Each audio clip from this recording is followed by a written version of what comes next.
안녕하세요. 늘 사연만 구독하다 제 이야기를 써보면 어떨까 싶어 글을 씁니다. 저는 경기도에 사는 30대 여자입니다. 저에겐 남들이 겪어보지 못한 아주 특별한 사연이 있어 이렇게 용기 내어 글을 쓰게 되었어요. 전 어려서 잘은 기억 안 나지만 부모님을 잃어버렸습니다. 제가 기억하는 것은 어느 역에서 부모님을 잃어버린 뒤 보육원에 도착했다는 것, 그리고 그곳에서 보육원 생활이 시작되었다는 것 이엔 어떻게 부모님을 잃어버렸는지조차 기억이 안 납니다. 그렇게 저의 인생이 달라지는 계기가 되었어요. 그리고 저는 아주 좋은 계기로 좋은 부모님을 만나 입양이 되었습니다. 절 입양해 주신 부모님은 친딸 그 이상으로 저를 키워주셨어요. 그렇게 새로운 부모님과 함께 살아가게 되었네요. 그게 아마 제가 초등학교 들어가기 전 같아요. 친부모님은 아니었지만 정말 사랑으로 키워주셨기 때문에 저에겐 친부모님이나 마찬가지였죠. 참 행복했습니다. 이제 우리 집에 가서 같이 살자. 이제부터 아줌마 아저씨가 우리 나리 엄마 아빠야. 알겠지? 앞으로 잘 살아보자. 그럼 저 이제 아줌마 딸하는 거예요? 그럼 거기 가면 불고기도 많고 잡채도 주고 먹고 싶은 거 실컷 먹을 수 있는 거예요? 아, 그럼. 우리 나리가 먹고 싶은 거면 이 아빠랑 엄마가 뭐든 다 해주지. 이것뿐만 아니라 사달라는 것도 다 사줄 거야, 이제. 우와, 신난다. 저 그럼 아줌마 아저씨 따를래요. 원장 선생님, 저 이제 이 아저씨 아줌마네 가서 사는 거래요. 날이 이제 다른 집 가서 살아도 선생님 잊으면 안 된다. 우리 착한 날이 가서 건강하고 행복한 일만 가득하렴. 절 입양해 주신 부모님은 동네 시장에서 조그만 순댓국집을 하셨어요. 그래도 털을 잘 잡은 덕분인지 동네에서는 인기도 있고 명성도 있는 순댓국집이었죠. 집이 엄청 부유하진 않았지만 부모님은 제가 하고 싶은 거는 뭐든 하게 해주셨네요. 그렇게 저는 사랑을 듬뿍 받고 자랐어요. 입양이 돼서 부모님의 권유로 이름도 바꾸게 되었고요. 학교에 다니면서 엄마 아빠에게 집중적으로 사랑을 받는 느낌이 이런 것이구나라고 몸소 느끼며 살았어요. 어느 날 어느 여자애들이 다 그렇듯 자연스레 피아노 학원을 가게 되는 날이 있었는데 그 길로 전 피아노에 매료되어 피아노를 전공하게 되었습니다. 넉넉하지 않은 형편에 예체능을 하는 게 쉬운 건 아니었지만 부모님은 하나밖에 없는 딸, 하고 싶은 게 있다면 집이라도 팔아서 해주시겠다고 했죠. 그렇게 전 피아노 전공을 하게 되었어요. 음악하는 친구들의 정석대로 집에서 멀리 떨어진 예중 예고를 지나 음대까지 진학하게 되었네요. 그만큼 피아노에 열정이 가득했습니다. 물론 학교를 다닐 때는 아빠가 많이 태워다 주셨어요. 집에서 학교가 멀었기 때문이죠. 정말 친딸만큼 귀하게 자랐네요. 그 대학교에 들어가니 날고 긴다 하는 친구들 사이에서 경쟁하는 게 쉬운 게 아니었지만 한평생 시장에서 열심히 일하시며 저를 뒷바라지해 주신 부모님을 생각해 피나는 노력을 했습니다. 그렇게 대학교에서도 우수한 성적을 받았고 전 다음에 교환학생으로 독일로 유학을 떠났습니다. 독일에서 운명적인 사랑을 만났죠. 저와 같은 한국인이고 유학생이었어요. 외국에서 오래 유학을 한 친구여서 그런지 자유분방하고 솔직한 모습에 빠져버렸죠. 한국인을 여기서 만나니까 진짜 신기하다. 종종 보긴 했지만 거의 말이 통하지 않았거든. 넌 진짜 말이 잘 통하는 것 같아. 나도 마찬가지야. 이렇게 외국에서 친구를 만나게 될 줄이야. 오빠의 마인드는 진짜 긍정적이고 배울 게 많은 사람 같아. 너야말로 진짜 부모님한테 사랑을 엄청 받은 게 느껴져. 긍정 에너지가 와닿는달까? 내가 긍정적인 친구를 좋아하거든. 진짜? 고마워. 사실 우리 부모님은 친부모님이 아니야. 초등학교 가기 전에 보육원에서 날 입양하셔서 지금까지 키워주셨거든. 뭐 친부모님이나 마찬가지지. 한 번도 엄마 아빠가 날 입양했다고 생각이 들진 않을 정도로 늘 잘해주셨거든. 덕분에 긍정적인 성격도 갖게 되었고. 와, 진짜 놀라운데? 사실 나도 우리 엄마 아빠한테 입양되었거든. 나 이 사실 처음 말해봐. 어떻게 이런 우연이 다 있지? 아, 정말? 아, 진짜 그러네. 나도 한국 친구들한테는 한 번도 말한 적 없는 얘기야. 이게 통했나 봐. 오빠한테 술술 말하게 되네. 입양 시기도 비슷해. 나도 초등학교 가기 전에 입양되었어. 다행히 우리 부모님도 형이랑 차별 없이 키워주셨거든. 오히려 형이 더 구박을 많이 받을 때도 많았지. 그래서 부모님한테 늘 감사한 마음으로 살고 있어. 이렇게 키워주시고 공부시켜 주셨으니까. 그러게, 진짜 훌륭하시다. 나도 우리 엄마 아빠한테 효도해야 하는데 항상 고생시켜드린 것 같아서 마음이 좀 그러네. 그래도 부모님은 너 덕분에 엄청 많이 웃으실 거야. 너 하나로 인해 집 분위기도 달라졌을걸? 그러니까 앞으로 더 잘하면 되지. 신기하게도 남자친구는 저와 같은 입양아였습니다. 아무에게도 말하지 못하는 제 비밀을 공유할 수 있다는 기쁨 또한 컸네요. 남자친구도 부모님의 사랑을 듬뿍 받고 자랐다고 했어요. 저 또한 마찬가지였고요. 그렇게 저희는 사랑에 빠졌습니다. 너무 신기하다, 진짜. 나 진짜 부모님 사랑 엄청 받고 자랐거든. 오빠도 마찬가지라니까 너무 신기한 거 있지? 우린 운명인가 봐. 그러게. 정말 신기하다. 내가 여기 유학 온 것도, 네가 교환학생으로 오게 된 것도, 모든 것이 다 진짜 인연 같아. 저희는 서로에게 스며들었습니다. 저의 독일 생활은 행복했어요. 교환학생 기간이 끝나고 전 한국으로 돌아가야 했고, 저희는 미래를 약속했어요. 꼭 한국에서 다시 만나기로. 남자친구도 곧 졸업을 앞둔 시점이어서 더 가능한 일이었죠. 그리고 한국에 먼저 들어온 저는 이제 졸업을 하였어요. 여건이 되면 유학 생활을 더 하고 싶었지만 더 이상 부모님에게 부담을 드릴 수가 없기에 취업처를 알아봐야 했죠. 그러나 현실의 벽은 너무 높았어요. 늘 상위권 성적만을 유지하였지만 유학 생활 동안 교환학생이 전부인 저를 오라는 곳은 많이 없었죠. 전 그렇게 간간히 입시학생들 레슨을 봐주며 생활비를 충당했습니다. 그렇게 입시학생들을 봐주면서 가르치는 것에 대한 희열을 많이 느꼈네요. 제가 지도하는 학생들이 좋은 예고에 붙거나 대회에서 입상을 하는 것을 보며 피아니스트가 아닌 지도자의 꿈을 갖게 되었죠. 그러면서 자연스레 학원도 차리게 되었어요. 제 일을 열심히 하고 있을 때 남자친구가 졸업을 하고 귀국을 하게 되었고 자연스레 만남이 이어졌죠. 그리고 저희는 본격적으로 연애를 시작하게 되었습니다. 독일에 있을 때 남자친구도 멋있었지만 한국에서 회사원이 된 남자친구도 제 눈에 너무 멋있었네요. 저희는 서로에게 없어서 안 될 솔메이트 같은 존재였기에 바로 결혼을 약속하게 되었어요. 미룰 것도 없었죠. 독일에서도 그렇고, 한국에서도 그렇고, 너를 만난 건 내 인생의 최고의 선물 같아. 우리 결혼하자, 지혜야. 내가 잘해줄게. 너무 고마워. 프로포즈 해줘서. 나도 오빠한테 정말 잘할 거야.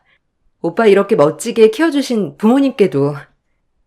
그렇게 결혼을 약속하고 부모님을 만나 뵙게 되는 날이 되었습니다. 저희 부모님 먼저 뵙게 되었죠. 부모님은 예상대로 너무 좋아하셨어요. 우리 지혜가 결혼하고 싶은 사람을 데려오다니 너무 꿈만 같네. 원칠하고 아주 인상도 좋고 반가워요. 임서방이라고 부르면 되나? 아직 빠르나? 우리 지혜가 마냥 어린 줄 알았는데 이제 결혼할 때도 됐다니. 예, 아버님, 어머님, 말씀 편하게 하세요. 제가 훌륭하게 자란 게 부모님을 뵈니 이해가 가네요. 감사합니다, 아버님, 어머님. 어머, 어쩜 말도 이렇게 예쁘게 하다니. 아무쪼록 우리 지혜한테 잘해줘요. 우리는 그거 하나밖에 바랄 게 없어요. 네, 믿고 맡겨만 주세요. 지혜 눈에 눈물 내는 일 없을 겁니다. 아마 저희 부모님도 보시면 좋아하실 거고요. 걱정 마세요. 화기애애한 부모님과의 식사가 끝나고 예상대로 부모님은 남자친구를 정말 마음에 들어 하셨죠. 일이 술술 풀리는 것 같았어요. 저희 집에 인사를 드린 후 그 다음 주는 남자친구의 집에 인사를 드리러 가게 되었어요. 남자친구의 부모님을 뵙는 일은 처음이라 너무 떨렸죠. 하지만 멋지게 자란 남자친구를 보면서 걱정은 넣어두자라고 생각했네요. 그것이 저의 방심이었지만요. 너무 떨린다. 그래도 부모님이 나 싫어하시진 않으시겠지? 혹시나 해서 걱정되네. 아무래도 입양아인 것도 걸리고. 에이, 걱정할 것도 많다. 나도 입양아인데 뭐 부모님도 나 차별 없이 키우셨고 입양에 대해 편견 있으시진 않아. 괜찮아. 그래도 혹시 모르잖아. 꼭 좋아하셨으면 좋겠는데. 혹시 어머님 뭐 특별히 좋아하시는 거 있어? 선물로 가져가면 좋을 것 같은데. 에이, 밥 한 번 먹는 건데 뭘 부담되게. 너무 긴장하지 말고 그냥 너 하던 대로 하면 아마 부모님 엄청 좋아하실 거야. 남자친구의 응원 덕분인지 긴장감은 조금 사라진 채 부모님을 뵙게 되었어요. 첫인상은 낯설지만 익숙한 느낌 가득이었답니다. 어머, 반가워요. 우리 채혁이한테 말 많이 들었어요. 어떤 아가씨인지 너무 궁금했는데, 아니, 이렇게 보게 되니 너무 좋네요. 안녕하세요. 반갑습니다. 김지혜라고 합니다. 저도 재혁 씨한테 아버님, 어머님 얘기 많이 들었는데 인상이 참 좋으세요. 아이고, 그래요? 그렇게 말해주니 너무 좋네. 궁금한 게 참 많은데, 우리 천천히 밥 먹으면서 얘기해요. 그렇게 예비 시부모님과 밥을 먹고 분위기는 하하호호 좋았어요. 그 얘기가 나오기 전까진 말이죠. 그 후로 살얼음판이 되었네요. 그럼 아버지 어머님은 뭐 하시나? 그래도 이렇게 훌륭하게 키워주신 거 보면 대단하신 분들 같은데 궁금하군. 아, 시장에서 장사하세요. 어려서부터 장사하시면서 제 뒷바라지 다 해주셨거든요. 아직도 하고 계시고요. 아, 무슨 장사요? 시장? 우리 재혁이가 이런 얘긴 도통 안 해줘서 처음 듣는 얘기네요. 그럼 시장 같은 거 하는 건가요? 아, 네. 순댓국집 하세요. 어려서부터 하셨던 거라 단골들도 많으시고 시장에서 오래 하셨거든요. 그래서 저 이렇게 키워주신 거고요. 제 말이 끝나기가 무섭게 예비 시부모님은 표정이 돌변했습니다. 표정이 돌변할 뿐만 아니라 그 즉시 자리에서 일어나셨죠. 더 이상 긴 말 필요 없겠네요. 아가씨, 잘 돌아가요. 더 이상 할 얘기 없을 것 같으니. 재혁아, 우리 간다. 이따 집에서 보자. 예비 시아버진 헛기침을 하시곤 못마땅한 얼굴로 저를 바라보셨고 예비 시어머니는 저렇게 말을 하시곤 두 분이 자리를 일어나셨습니다. 그리고는 식당 문을 나가셨죠. 순간 제가 어안이 벙벙해지며 이게 무슨 일인지 사태 파악을 하고 있을 무렵 남자친구는 곤란하다는 듯이 저에게 미안하다고 하기 시작했죠. 어이가 없었습니다. 순댓국 장사하는 게 크게 흠잡힐 일인가요? 정말 기가 막혔죠. 아, 지혜야. 미안해. 부모님이 그냥 괜한 편견 때문에 그러시는 걸 거야. 내가 집에 가서 잘 설명할게. 너무 놀라지 마. 무슨 설명? 아니, 이게 설명이 필요한 일이야? 우리 부모님이 누구한테 죄 지은 거 아니잖아. 이게 설명까지 필요해? 그 뜻이 아니라 우리 부모님이 생각하지도 못한 것 같아서 아마도 그냥 자그마한 회사 운영하고 계신 줄 알았나 봐. 그게 무슨 상관인데. 회사 운영하는 집딸은 되고 순댓국집 운영하는 집딸은 안 되고? 자기도 이게 말이 된다고 생각해? 미안하다. 나도 우리 부모님이 그럴 줄은 몰랐어. 정말 미안해. 내가 할 말이 없다. 일단 오늘은 집에 가고 내가 다시 연락 줄게. 아니, 연락하지 마. 난 우리 부모님 무시한 사람들이랑 상종하고 싶지 않으니까. 기가 막혀. 나 갈게. 이제 연락 안 해도 돼. 그 길로 전 식당을 빠져나와 얼마나 울었는지 모릅니다. 한평생 내 부모님께 효도는커녕 받기만 했는데 이런 식으로 상처를 줄 순 없었기 때문이죠. 운명이라고 믿었던 남자친구와 이별을 하고 보니 정말 허탈했죠. 그렇게 전 일만 하며 보냈어요. 이별의 아픔이 쉽게 잊혀지진 않았지만 그래도 최대한 생각하지 않으려고 학생들 레슨을 무리하게 잡고 일만 했네요. 부모님은 결혼 얘기가 벌써 나와도 나와야 하는데 제가 아무 말도 없자 궁금해하시는 눈치였고요. 정말 면목이 없었네요. 지혜야, 아니 결혼 준비는 잘하고 있는 거야? 너 제육군네 부모님이랑 만나서 밥도 먹는다고 했잖아. 어떻게 된 거야? 그냥 뭐 그렇지. 결혼은 한 번 더 생각해 보려고. 이게 아무래도 중요한 일이니까 심사숙고해야지. 엄마는 걱정 마. 왜? 무슨 일 있는 거야? 제육군이 너 속상하게 할 스타일은 아닌 것 같은데 혹시 거기 부모님이 좀 그래 하시니? 아니, 무슨 절대 아니지. 날 왜 마음에 안 들어 하시겠어. 엄마 아빠가 얼마나 날 곱게 키워줬는데 안 그래? 걱정 마요. 엄마 아빠에게 차마 순댓국집 딸이라서 안 된다고 했다고 말하지 못했어요. 그냥 우리 둘의 문제라고만 애둘러 말을 했죠. 하지만 눈치 빠른 엄마는 분명 그 집 부모님께 인사를 간 뒤부터 결혼이 쉽지 않다는 것을 느꼈던 것 같습니다. 너무 속상했죠. 그리고 남자친구는 끈질기게 연락이 왔죠. 제가 연락을 받지 않자 학원에 찾아오고 저에게 빌고 빌었습니다. 너무 미안해 했어요. 미안해. 내가 사과할게. 우리 부모님이 그렇게 너한테 굴었던 거 내가 할 말이 없다. 그래도 헤어지자고 하지 말아줘. 그때 내가 다 설명했잖아. 난 우리 부모님 상처 줄 수 없고 그런 집에 시집 갈 수 없어. 내가 왜 그래야 해? 내가 못난 게 뭐가 있는데. 우리 엄마 아빠가 범죄를 저지른 것도 아니고 열심히 사시고 일한 죄밖에 없는데 우리 엄마 아빠한테 미안해서라도 안 되겠어. 나도 힘들어. 찾아오지 마 그러니까. 그리고 오빠네 어머님 아버님을 원망해. 나한테 그렇게 모욕 주신 대가니까.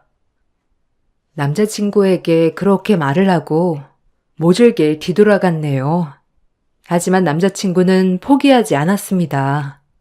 저 역시도 그렇게 모질게 했음에도 불구하고 계속 찾아오는 남자친구를 외면할 수 없었죠.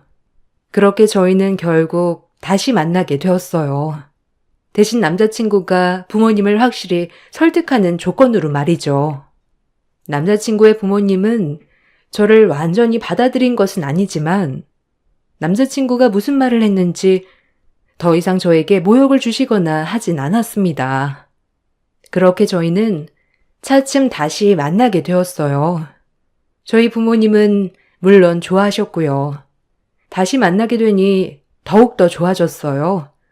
그렇게 결혼을 준비하며 저는 남자친구의 집에 자주 가게 되는 날이 많았어요. 넌 아주 뻔질나게 이 집을 들락날락 하는구나. 재혁이 형 공무원 준비한다고 말한 것 같은데 시끄럽게 말이야. 어려서 배운 게 없어서 그런가? 아유, 마음에 안 들어 하여튼. 재혁이 아니었으면 말도 안 섞었다 아주. 격 떨어져 정말. 에휴. 아, 죄송해요. 이제 밖에서 만나든지 할게요. 공부하시는지 깜빡했어요. 재혁 씨가 잠깐 집에서 보자고 해서. 너네 아빠 엄마 시장에서 장사하느라 너 그렇게 가르친 건 아니고? 아니면 보육원에서도 안 가르쳐줬니? 기본 매너. 늘 저런 식으로 볼멘 소리를 하셨지만 그냥 참고 넘겼어요. 남자친구와 만나면 만날수록 더 이상 헤어지지 못할 것 같았거든요. 시부모님은 저희 집이 순댓국집이라서 싫어하는 거였습니다. 정말 단순했어요. 본인 아들도 입양아 출신이지만 본인들은 교육자이니 어려서부터 잘 키웠다 이거죠. 너무 모순이었어요. 본인들은 입양을 해도 잘 키우고 식당하는 부모님들은 못 키운다는 그런 고정관념. 간간히 집에 가면 남자친구의 형님과도 마주쳤지만 딱히 대화는 없었고요.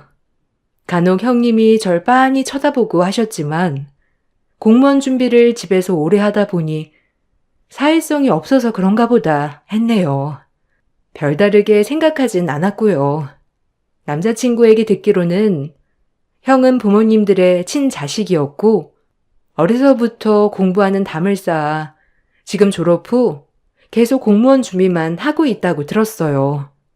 그래도 집이 부유하여 언젠간 시업에 붙으면 된다는 마인드라고 했고요.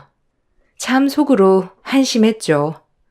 그런 사람들이 우리 부모님을 욕할 수 있는지 싶었거든요. 기분은 너무 나빴지만 철저히 남자친구만을 위해 참았어요.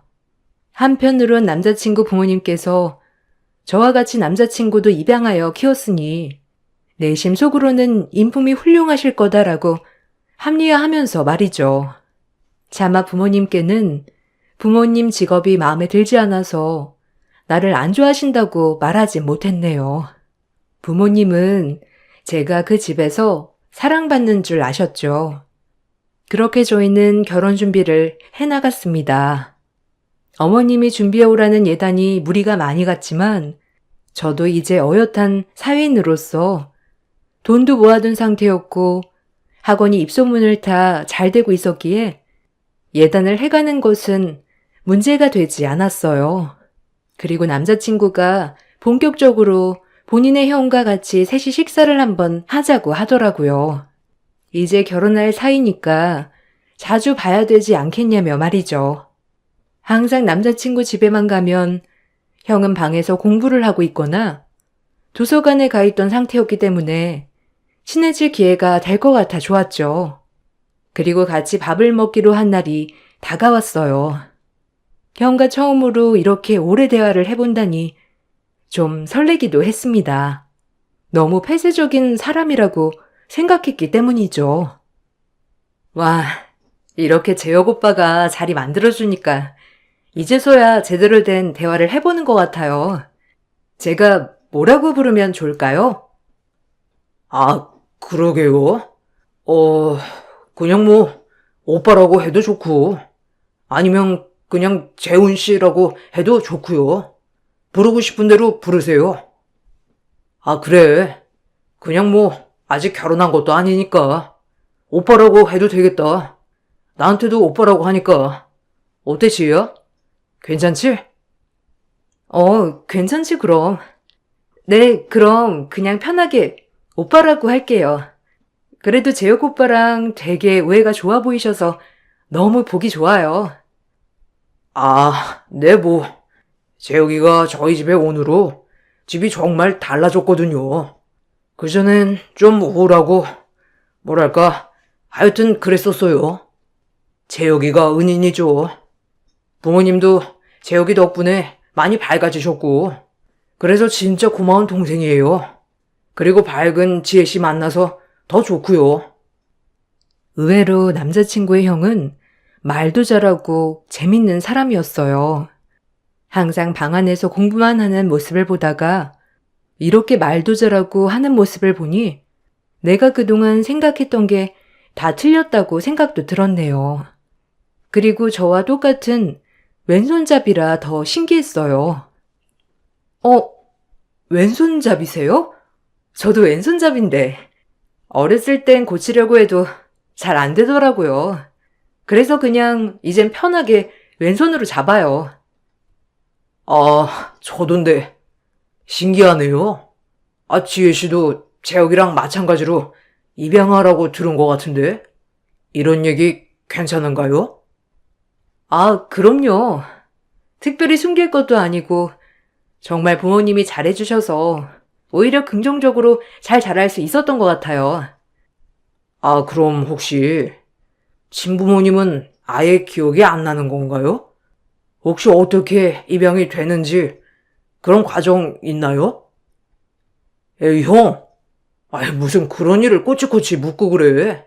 아무리 동생이 입양하라고 하지만 너무 편하게 물어보는 거 아니야? 아, 괜찮아, 나는. 사실 정말 기억이 안 나요. 그냥 부모님을 잃어버린 것 같고, 그냥 보육원이고, 그리고 입양된 거거든요. 그 전에 기억이나 이런 것들이 잘 생각이 안 나서, 저도 그게 참 의문이긴 하죠. 참 바보 같죠? 중요한 얘긴데 기억이 안 나다니. 아니에요. 그럴 수도 있죠. 그냥 좀 궁금해서. 혹시 기분 나쁘셨던 건 아니죠?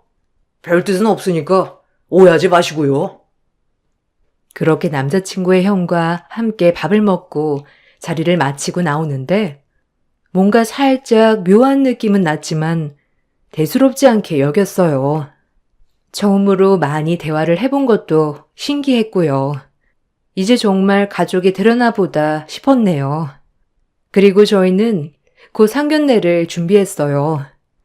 혹시라도 그쪽 부모님이 우리 부모님에게 신뢰를 범해 우리 부모님의 기분이 나빠지진 않을까 걱정했지만 남자친구가 부모님께 신신당부를 하겠다고 하였죠. 하지만 역시 변하진 않았어요. 본인들이 교육자라고 해서 순댓국 장사를 무시하는 행동은 변하지 않았습니다. 상견례 당일 부모님께서 먼저 식당에 들어가셨고 전 따로 들어가려고 했었죠. 그리고 전 식당 마당에서 남자친구 부모님을 마주쳤습니다. 남자친구 부모님의 모습을 보고 멘붕이었네요. 아주 어이가 없었습니다. 정말 저희 집을 무시해도 유분수지 입이 다물어지지 않았죠. 오셨어요? 근데 혹시 사정이 있으셨나요? 아버님 옷차림이랑 어머님 옷차림이 어디 갔다 오신 것 같은데 아닌가요? 예비 시부모님의 옷차림은 가관이었죠. 어머님은 등산복에, 아버님은 조기축구의 유니폼을 입고 오신 거였습니다. 저희 엄마 아빠는 오늘 상견례 자리에 나온다고 때 빼고 광내고 제가 옷도 마련해드리고 그렇게 설레는 마음으로 나오셨는데 참을 수가 없었죠. 뭐 대단한 집이라고 가져 입고 오냐? 그냥 편하게 밥 한 번 먹는 자리인데 안 그러냐? 아마 그쪽 박간양마들도 이게 더 편하실 테고. 아빠, 엄마, 이게 뭐예요? 지금 지혜네 부모님은 격식 있게 차려입고 오셨는데 꼭 이러셔야만 했어요? 엄마, 아빠, 원래 그런가요? 재혁이 너 아주 채만 나고 편했어. 말대꾸 한번 하지도 않던 착한 우리 아들이 쟤 만나고 따박따박 말대꾸를 하질 않나? 정말 너무들 하시네요. 차라리 이 결혼 죽어도 못 시킨다고 하시지. 꼭 이렇게 저희 부모님께 모욕을 주셔야만 하나요? 그렇게 입씨름을 하고 있을 때 예비 시아버님과 시어머님은 제 말이 끝나기도 전에 식당에 들어갔습니다. 더 이상 들을 필요도 없다는 듯이 말이죠. 그렇게 저희 부모님과 인사를 나누셨고 저희 아빠 엄마는 표정 관리가 되지 않아 어쩔 줄 몰라 하셨어요. 아유, 안녕하세요. 지혜 애비 되는 사람입니다. 처음 뵙겠습니다. 아이고, 운동하시나 봐요. 건강해 보이시고 너무 좋은데요? 애써 운동복 차림에 대해 좋게 포장해서 말하는 아빠를 보니 마음이 무너져 내릴 듯 아파졌죠. 과연 제가 엄마 아빠에게 입양이 되고 효도를 한 적이나 있나 싶을 정도로 죄책감이 들었습니다.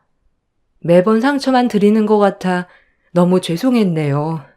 그렇게 눈물을 참았어요. 네, 안녕하십니까?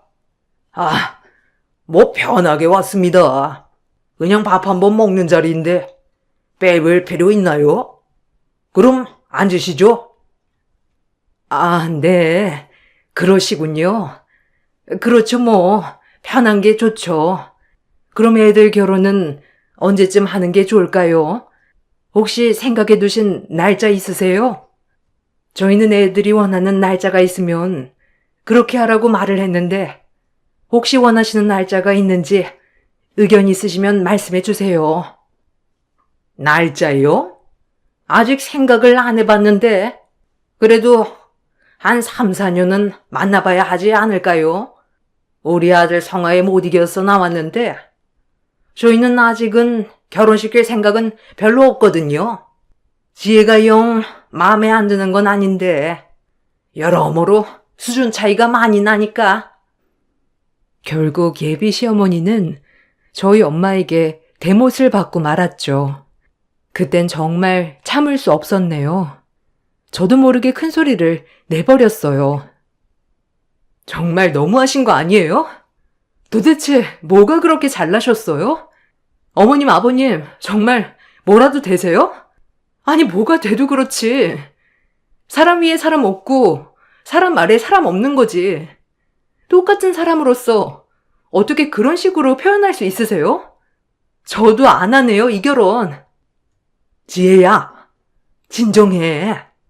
사돈어른 말씀 먼저 잘 들어보고 어디서 큰 소리를 내니? 어른들 앞에서 너 엄마가 그렇게 키웠어? 그렇게 실랑이를 하고 있을 무렵 예비 시숙이 상견례장에 늦게나마 도착을 했죠. 저희끼리 언성이 높아지고 있을 때 시숙 한마디에 모두 다 조용해지고 전 머리를 한 대 툭 맞은 것 같은 느낌이었어요. 어떻게 세상에 이런 우연이 있을지 정말 어이가 없었죠. 아빠, 엄마, 지혜, 내 동생 날이에요. 임날이. 처음 볼 때부터 익숙하다 했어요.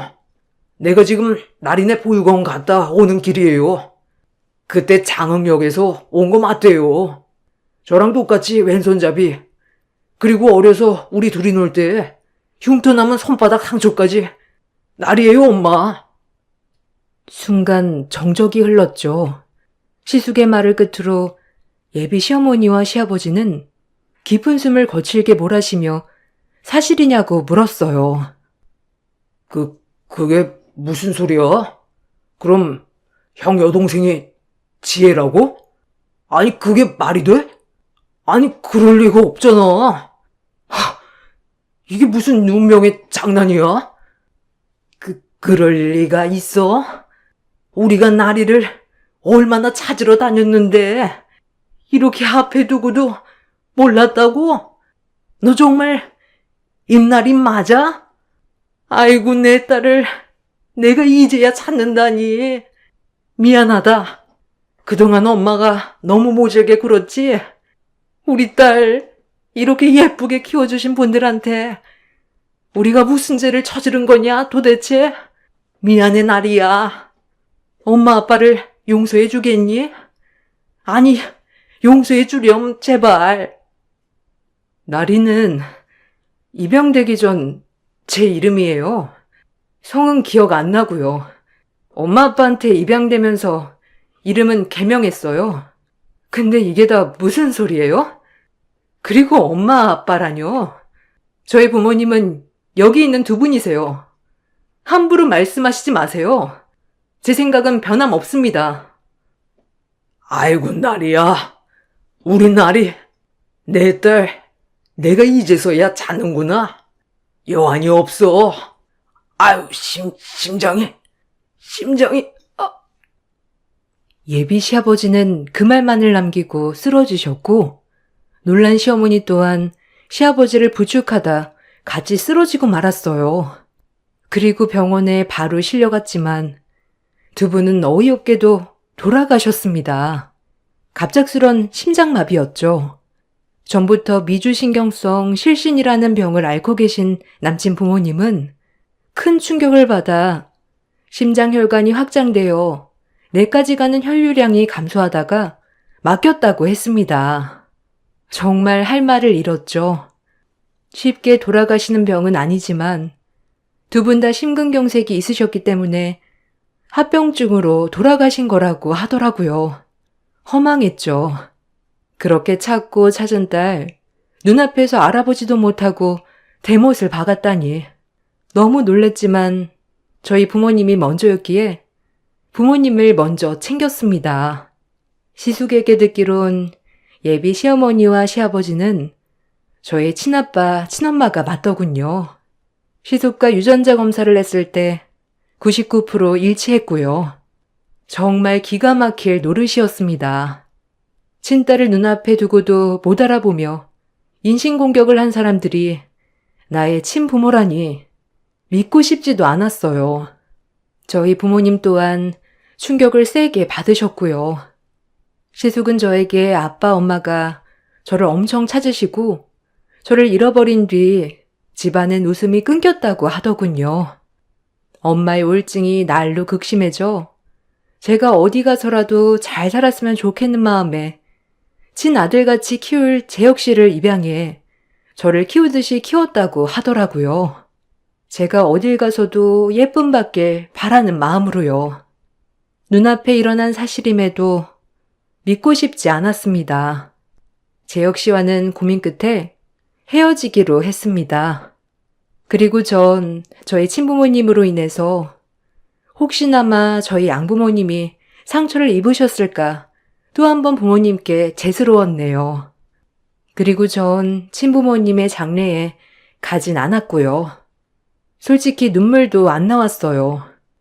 저희 친부모님이라고 하지만 너무 얼떨떨하고 전까지 저에게 그렇게 모질게 굴던 분들이라 애초에 마음이 가지 않더군요. 그리고 절 왜 잃어버리셨을까 하는 원망도 들었고요. 전의 일은 세세하게 기억하지 못하지만 저에게 상처 주신 마음 그대로 제가 되갚음했다고 생각했네요. 지금은 마음 정리를 많이 했고 그나마 이 글을 쓸 수 있을 정도까지 되었습니다. 전 언제까지나 저희 부모님께 정말 잘하는 딸이 되고 싶고 그때 파혼한 것도 후회하지 않아요. 물론 시숙과도 만나지 않고 있고요.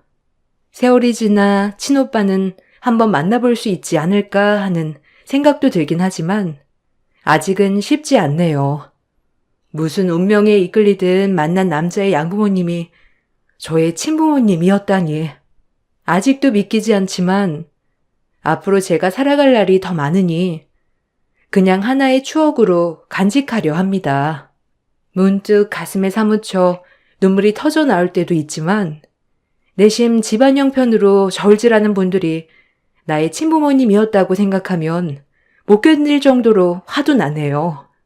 이렇게 인품 훌륭하신 양부모님 밑에서 자란 것이 축복인 것 같기도 하고요. 언제쯤 저희 부모님께 모든 걸 다 갚으며 살 날이 올까요? 그날까지 전 열심히 살 거고 저희 엄마 아빠에게 좋은 딸이 되도록 노력할 겁니다. 긴 글 읽어주셔서 감사합니다. 새천년 행복한 일 가득하세요. 안녕하세요. 저는 태안에 살고 있는 30대 중반 여자입니다. 남편과 결혼을 하고 꿈만 같은 결혼 생활들이 펼쳐질 거라 생각했었는데 여러 가지 어려운 상황들이 저를 너무 힘들게 만들었어요. 많은 걸 바란 것도 아니고 소소한 행복들에 감사할 뿐이었는데 전혀 예상하지 못한 일을 겪게 돼서 지금 현재 너무 놀란 상태입니다. 현재 결혼 5년 차에 2살 된 아들 하나를 키우고 있는데요. 지금으로부터 한 5개월 전쯤에 시모가 저희 집에 방문을 하셨어요. 그때 당시 엄마도 함께 있었는데 시댁과 저희 집은 걸어서 10분 정도로 상당히 가까운 거리라 시모가 항상 예고 없이 찾아오실 때가 많았었죠.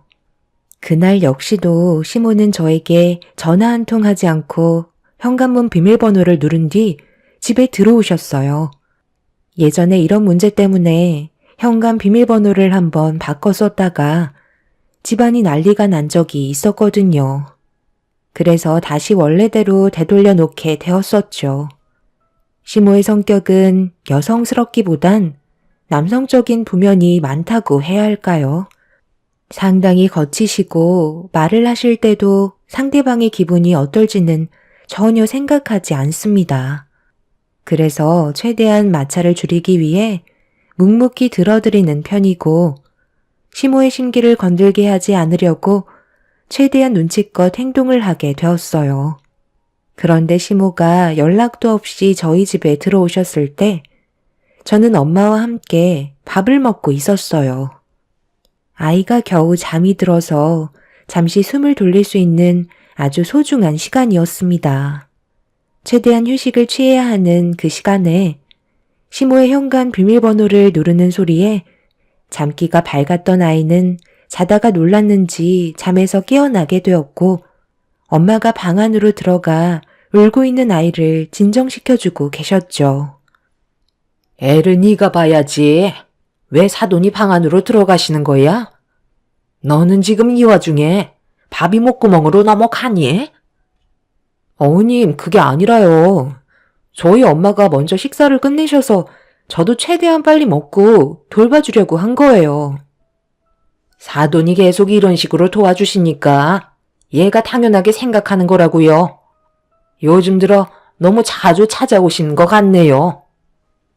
엄마가 딸 얼굴 좀 보고 싶어서 오는 것뿐인데 뭐가 잘못됐나요?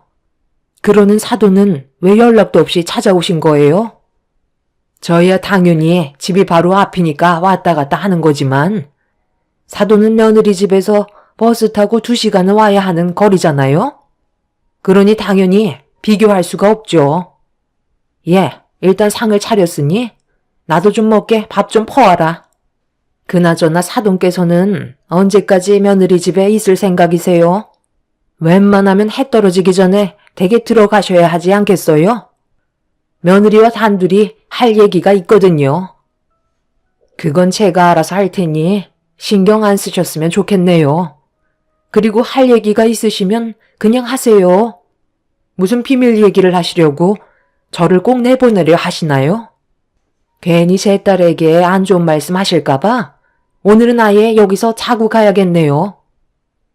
엄마와 시모는 서로 안 좋은 시선을 주고받으며 가라앉은 분위기를 조성하고 계셨어요. 저는 밥을 먹다 체할 것 같아 시모에게 밥을 퍼드린 다음 엄마의 품에 안겨있던 아이를 제가 받아 들었습니다. 엄마는 집에 들어가 봐야겠다면서 시모와 얼굴을 붉히는 게 싫으셨는지 자리를 피하려 하셨어요. 그렇게 짐을 챙기신 뒤 현관문으로 나서시려는데 엄마가 현금을 가지고 온다는 걸 깜빡하셔서 집에 쌀이 뚝 떨어져 아빠가 오시기 전에 저녁을 차려야 하는데 집에 들렀다 나오는 시간이 안 될 것 같다며 저에게 돈 좀 빌려달라고 부탁을 하셨어요. 그래서 엄마한테 용돈을 드린 지도 꽤 오래된 것 같아 이왕 드리는 거 용돈으로 챙겨 드리려 했는데 지갑을 열었을 때 제 눈에 들어온 건 10,000원짜리 3장 뿐이었어요. 어쩔 수 없이 엄마에게 죄송하다며 30,000원밖에 없다며 건네드렸습니다. 그렇게 엄마는 저에게 고마워하시며 집으로 돌아가셨는데 시모가 저를 빤히 쳐다보시더라고요. 무슨 생각을 하시고 계시는지 알아차리지 못했던 저는 어색한 미소로 시모를 바라봤어요. 너 지금 뭐 하는 짓이니? 시애미가 옆에서 떡하니 보고 있는데 쌀값 3만 원이 웬 말이야? 제정신인 거니? 그게요. 지갑에 현금이 있는 줄 알았는데 3만 원밖에 없어서 저도 당황했어요. 용돈도 챙겨드리지 못해서 죄송할 뿐이네요. 뭐라는 거니? 내 말은 왜 사부인한테 3만 원을 줬냐는 거야? 너는 출가 외인 아니야? 네가 지금 사부인한테 건네준 그 3만 원 누구 돈이야? 네가 직접 일해서 벌은 돈도 아니고 내 아들이 힘들게 회사 생활하며 상사 눈치 보면서 한 달에 얼마 되지도 않는 월급 받은 돈 아니니? 그런데 지금 내 아들의 돈을 한마디 상의도 없이 당연하다는 듯 꺼내주는 게 맞는 거야? 어머님이 말씀하신 대로 제가 저희 엄마한테 건네드린 3만 원이 남편이 힘들게 벌어온 돈은 맞는데요. 그렇다고 제가 크게 잘못했다고 생각되지 않아요. 저도 그만큼 남편에게 최선을 다해 내조하고 있고 이 정도는 충분히 이해해 줄 수 있을 거라 생각하는데요. 어머님께서 제가 3만 원 드린 게 정말 불편하게 생각하신다면 남편이랑 맞벌이 할 때 모아두었던 돈에서 3만 원 채워 놓을게요. 그런데 저도 남편이 잠깐 일을 쉴 수밖에 없는 상황이 있었을 때 제가 벌어오는 돈으로 생활했었고 그 돈으로 어머님, 아버님 용돈까지 전부 다 챙겨드렸었어요. 그래서 저도 이 정도의 금액은 당연히 저희 엄마한테 드려도 괜찮다고 생각했는데요. 용돈도 아니고 당장 현금이 없으셔서 쌀을 사지 못하신다는 건데 이 정도는 이해해 주셔야 하는 거 아닌가요? 저희 엄마한테 용돈을 챙겨드린 돈보다 제가 일했을 때 어머님께 챙겨드린 제 월급의 일부분이 훨씬 더 많았어요. 어머님께서 이런 사소한 일로 저에게 스트레스를 계속 주시면 앞으로 살아가는데 너무 힘들 것 같아요. 저희 엄마한테 쌀값으로 3만 원을 내어드렸다는 이유 하나만으로 시모가 화를 내는 거에 이해를 하지 못했던 저는 너무 서러운 마음에 시모에게 불만을 털어놓고 말았어요. 시모는 제가 반박을 하자 기분이 상하셨는지 얼굴이 붉어지셨습니다. 갑자기 말수가 적어지신 시모의 눈치를 조심스럽게 살피고 있는데 시모가 저에게 가까이 오라는 손짓을 하시더라고요. 그래서 안고 있던 아이를 방에 눕힌 뒤 시모에게 다가간 순간 전혀 예상하지 못한 일이 발생되고 말았습니다. 시모가 드시고 계셨던 우럭젓국이 너무 짜서 맛이 없다며 이런 것도 음식이라고 내어준 거냐면서 국그릇을 드시더니 제 몸쪽으로 젓국을 부어 버리셨어요. 너무 황당하고 어이가 없어서 뭐 하시는 거냐고 저도 모르게 소리를 지르고 말았습니다. 어머님, 지금 제정신이세요? 입맛에 안 맞으시면 그냥 안 드시면 되는 거잖아요. 그렇다고 저한테 국을 부어버리면 어떡해요? 너 지금 내 아들이랑 결혼한 지 얼마나 됐니? 5년 차 아니야? 그런데 아직까지 음식을 이런 식으로밖에 못 만들어? 저는 마음만 좋던데요. 그리고 어머님이 방금 저한테 부어버린 젓국은 저희 엄마가 만들어주신 거라고요. 어머님은 그동안 저희 집에 오셔서 한 번이라도 음식을 만들어주신 적이 있으세요? 시도 때도 없이 오셔서는 맨날 지적만 하시고 좋은 말은 단 한 번도 해준 적이 없으셨잖아요. 이렇게 사는 건 정말 아닌 것 같아요. 저번에는 어머님이 하도 난리를 치셔서 어쩔 수 없이 현관문 비밀번호 다시 제자리로 돌려놓았지만 이번에는 바뀐 비밀번호 절대 알려드리지 않을 거예요. 그리고 지금 당장 저희 집에서 나가주세요. 도대체 무슨 할 말이 하고 싶으셔서 오신 거예요? 딱히 하고 싶은 말도 없으셨죠? 그냥 트집 잡으시려고 들어오신 거 아닌가요? 당분간 어머님한테 연락드리지 않을 테니 어머님도 오지 마세요. 시모는 제가 얼굴을 붉히면서 화를 내기 시작하자 어이가 없다는 듯 쳐다보고 계셨습니다. 남편과 결혼을 한 뒤로 시모는 하나부터 열까지 전부 트집만 잡으셨어요. 그렇다고 좋은 말을 해주신 적도 단 한 번도 없었어요. 그런 사소한 것들이 계속해서 쌓이다가 엄마가 힘들게 만들어주신 우럭젓국을 입에 맞지 않는다는 이유 하나만으로 그 자리에서 저한테 부어버리셨다는 건 너무 큰 충격과 실망으로 다가오게 되었죠. 그렇게 시모와 저는 서로 얼굴을 붉힌 채 노려보고 있었는데 아이의 울음소리로 상황은 마무리가 되었고 시모는 더 이상 아무 말 없이 집 밖으로 나가셨어요. 도대체 저희 집에 왜 오신 건지 이유도 알지 못한 채 엄마와 저는 상처만 받게 되었네요. 그날 퇴근한 남편에게 좀 전에 있었던 일들에 대해 불만을 털어놓으면서 속에 있던 말들을 꺼내놓았고 남편도 제 말을 듣곤 많이 당황했는지 굳어진 얼굴을 하며 심각하게 받아들이고 있었어요. 그런데 문제는 여기서 끝난 게 아니었죠. 이런 안 좋은 일이 있게 되면 보통 서로 조심을 해야 되잖아요. 하지만 시모는 전혀 예상 밖의 행동을 보이셨어요. 시모가 저희 부부를 시댁으로 불렀는데 저는 가고 싶지 않아 한참을 고민하다가 그래도 가족이라는 게 서로 안 좋을 때도 있으면 분명 좋은 날도 찾아올 거라 믿고 어쩔 수 없이 시댁으로 향하게 되었습니다. 남편도 또다시 문제가 되는 일들이 발생이 됐을 땐 그냥 넘어가지 않겠다며 제가 느끼는 부담감을 조금은 덜어주고 있었어요. 그렇게 시모와 또다시 얼굴을 마주하게 되었지만 예전보다 더 안 좋은 상황인지라 어색한 분위기는 좀처럼 풀리지 않고 있었죠. 시부모님께서 저희 부부를 부르신 이유는 남편과 제가 다름 아닌 뱃일을 잠시 도와주길 원하고 계셨어요. 며칠만 일손 좀 거들어주면 된다는 말에 좀 당황스러웠었죠. 시모는 부탁이 아닌 명령을 하셨습니다. 가족 일이면 당연히 도와야 하는 거니 너무 심각하게 생각하지 말고 받아들여라. 아들, 너는 회사에 다니기 전부터 너희 아빠 옆에서 줄곧 해왔던 일이라 그게 어려운 건 없지? 이번에 우리 배에서 일하는 외국인 근로자 형제 3명이 있잖아. 걔들이 글쎄 부모가 세상을 떠났나 보더라고. 그래서 어쩔 수 없이 장례식을 다녀와야 하니 빈자리를 메꿔야 하는데 며칠간 일당직을 구할 수도 없는 게 초보가 할 수 있는 일은 아니잖아. 그래서 너희들한테 부탁을 하는 거니 토달지 말고 그냥 받아들이고 내일 모레부터 일을 시작해야 하니까 전날 저녁에 준비하고 오도록 해라. 애는 내가 봐줄 테니까 걱정하지 말고. 왜 애를 엄마가 봐줘요? 이 사람은 배에 올라타 본 적도 없다고요. 쉬운 일도 아니고 위험한 일인데 자칫하다가 사고라도 나면 어쩌려고요.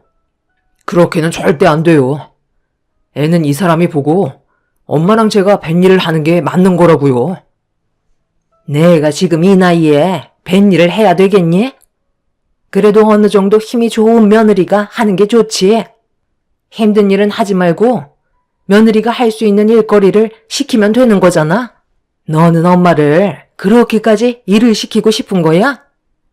예전에는 아주 엄마 껌딱지처럼 쫓아다니더니만 둘이 결혼했다고 이제 엄마는 안중에도 없는 거지? 며느리 너는 어떻게 생각하니? 애를 네가 봤으면 좋겠니? 일손이 하나라도 부족하니까 차라리 사부인께 도와달라고 얘기를 좀 하던가. 내 생각은 그게 좋을 것 같은데. 뭐 좋은 일이라고 이런 일을 사돈댁에 알려? 며칠간 뱃일 하러 떠난다고 하면 사돈이 좋다고 보내줄 것 같아? 눈이 뒤집혀서는 절대 안 된다고 난리를 칠 게 뻔하다고. 예, 시애미가 요즘 몸이 많이 힘드니까 네가 내 아들 따라가서 뱃일 좀 하거라. 너도 우리 집안 식구면 이런 것도 배워야 하지 않겠어? 앞으로 이런 일이 한두 번 생기는 것도 아닐 텐데 미리 배워둔다 생각하면 좋잖니. 혹시 알아? 뱃일이 체질에 맞아서 뱃사람이 될 수도 있는 거라고. 손자는 내가 알아서 볼 테니 이번에 좋은 경험한다 생각하고 며칠간만 고생 좀 하고 오도록 해라. 아들, 너도 회사의 사정을 얘기하고 미리 계획해서 준비하고. 시모의 강압으로 저희는 어쩔 수 없이 시부의 뱃일을 도와드려야만 했어요. 저는 관광배만 타봤지 시부가 일하시는 배에는 단 한 번도 올라탄 적이 없었습니다. 여러 가지 고기들을 잡는 건 알고 있었지만 제가 직접 배 위로 올라가 일을 하게 될 거라곤 전혀 상상하지 못했었어요. 결국 저희 부부는 시부의 일손을 돕기 위해 배 위로 올라타게 되었고 남편은 제가 걱정이 되었는지 아무것도 시키지 않았습니다. 그런데 좁은 배 위에서 남편과 시부가 힘들게 일을 하고 있는데 제가 그냥 보고만 있는 것도 그래서 할 수 있는 건 최대한 도와주려고 노력을 했어요. 정말 다행이었던 건 미리 멀미약도 먹어서 심하게 속이 울렁거리지는 않았습니다. 임신을 했을 때 입덧보다 덜했기 때문에 참을만 했었는데 문제는 바닥이 너무 미끄러웠어요. 처음에는 잘 몰랐는데 물고기를 끌어올리면서 끈적거리는 무언가가 걸어다니는 걸 어렵게 만들었습니다. 거기에다가 점점 높아지는 파도는 저를 더욱더 불안하게 만들기 시작했어요. 그렇게 첫날의 뱃일이 힘들게 끝이 나고 완전 녹초가 되어버린 상태로 집에 들어와 곧바로 쓰러지고 말았네요. 그리고 그 다음날도 동이 트지 않은 새벽 시간에 배를 타고 먼 바다로 나가 파도와 싸우며 남편과 시부가 시키는 대로 움직이면서 일손을 도와주던 도중에 갑자기 현기증이 몰려왔어요. 안 하던 일을 해서 그런지 어지러움이 갑작스럽게 왔었는데 제가 잡고 있던 줄을 놓치게 되면서 순간적으로 넘어지게 되었고 심한 파도의 너울이 제 몸을 통제하지 못하게 만들었습니다. 남편은 넘어진 저를 붙잡아 주려고 걸어오는데 큰 물고기가 잡혔을 때 끌어올리는 갈고리에 제가 굴러가다가 쿵하며 부딪히면서 순식간에 어깨를 관통하게 되었고 너무 고통스러운 나머지 비명을 지르고 말았습니다. 시부와 남편은 그 광경을 보고 사색이 된 얼굴로 모든 일을 중단하고 저에게 뛰어왔어요. 남편이 불안해하면서 몸에 박혀있는 갈고리를 빼내려 하자 시부가 남편을 말리면서 갑자기 빼내면 더 큰일 난다고 그대로 병원에 가야 한다는 충격적인 말을 꺼내셨어요.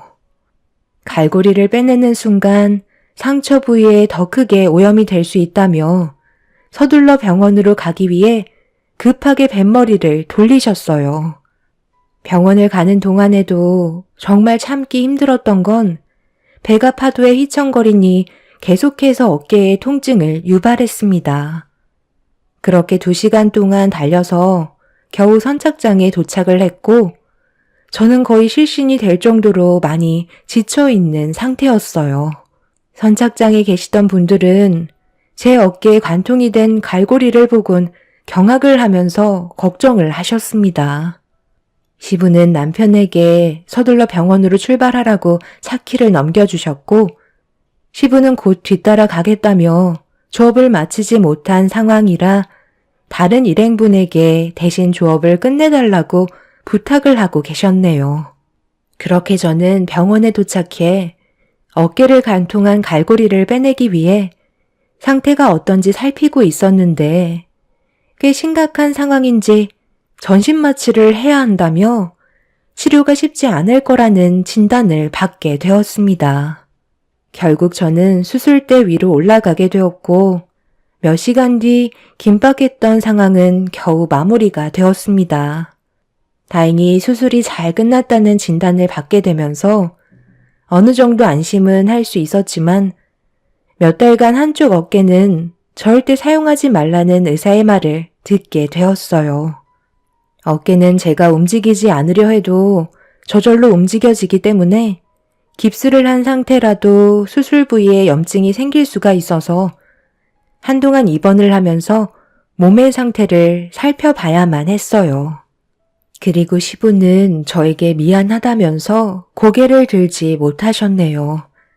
하지만 제 아이를 들쳐매고 병실로 들어오신 시모는 저를 보며 한심하다는 듯 표정을 보이시며 가까이 다가오더니 한마디 하셨어요.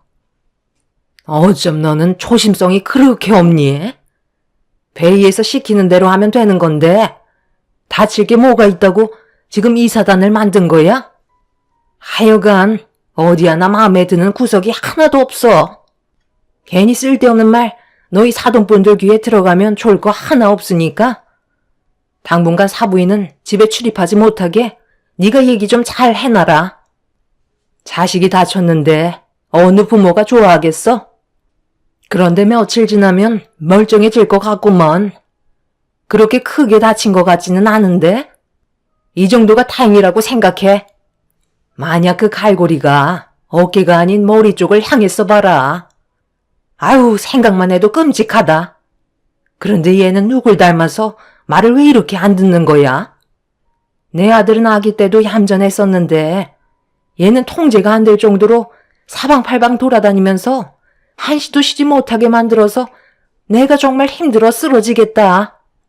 어차피 너는 이제 할 것도 없으니까 네 아들 도로 데려가라. 병원에 입원해 있는 동안 충분히 돌봐줄 수 있잖아. 다행히 왼쪽 어깨가 다친 거니 오른손으로 뭐든 다 할 수 있는 거 아니니? 나는 오늘 급한 모임이 있어서 먼저 가마. 엄마, 지금 어딜 가신다고요? 엄마 때문에 일이 이렇게까지 되어버렸는데 환자한테 이까지 맡긴다는 게 말이 된다고 생각해요? 지금 당장 그 모임 취소하세요. 그리고 엄마가 이 사람한테 강압적으로 일을 시킨 거니 그만큼 엄마도 책임을 지셔야죠. 이 사람의 어깨가 정상적으로 될 때까지 제 아들 돌봐주시고 매일 오셔서 간호까지 책임져 주세요.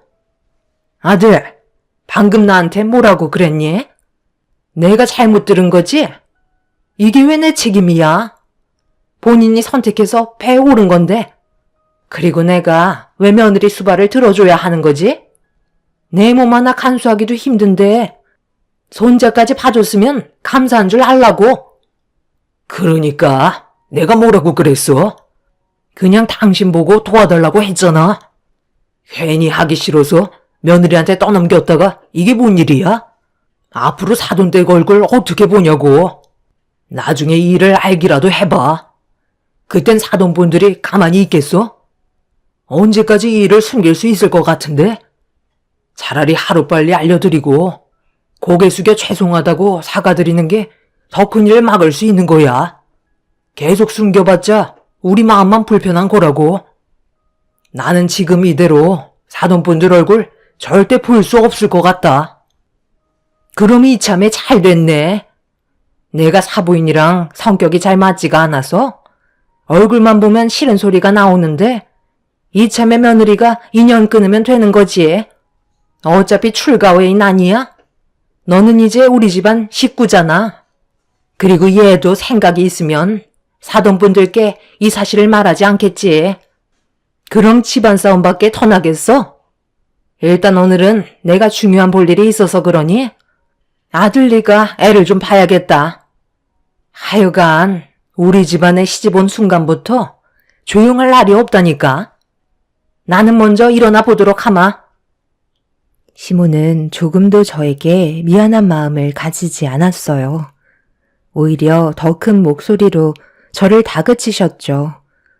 다친 것도 서러운데 시모에게 상처되는 말을 듣게 되니 저도 모르게 서러워서 눈물이 쏟아지고 말았습니다. 시부와 남편은 시모의 행동에 많이 당황한 듯 뒤따라가더니 더욱더 심각한 대화를 주고받고 있었어요. 그날 남편과 결혼 이후 시모에게 제일 큰 실망을 하게 된 저는 병원에서 퇴원을 하게 되면 시모와 완전히 인연을 끊어낼 생각을 가지게 되었고, 그렇게 남편과 시부의 도움으로 저는 지속적으로 치료를 받을 수 있었네요.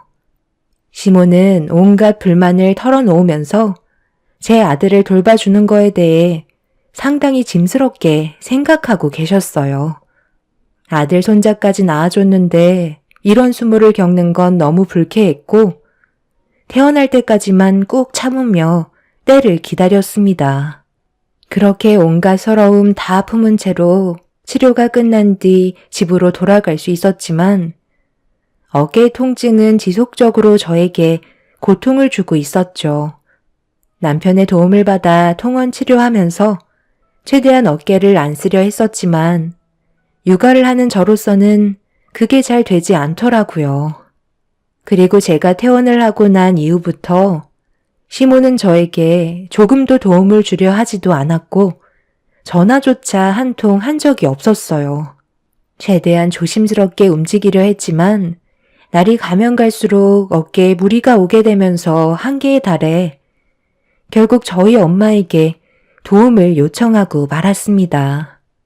최대한 걱정 끼쳐드리고 싶지 않아 어깨를 다쳤다는 사실을 숨긴 채 엄마의 도움을 받고 있었는데 이제 막 빨빨거리며 집안을 돌아다니기 시작한 아이가 한시도 가만히 있지 않아 매번 불안했었는데 하필 엄마가 오셨을 때 아들이 식탁 위로 기어 올라갔고 잠깐 화장실에 다녀온 사이 그 모습을 본 저는 경악을 하며 떨어지려는 아이한테 달려가 끌어안으면서 넘어진 순간 완벽하게 낫지 않았던 왼쪽 어깨가 바닥으로 부딪히게 되면서 저는 결국 고통을 참지 못한 채 비명을 지르고 말았네요.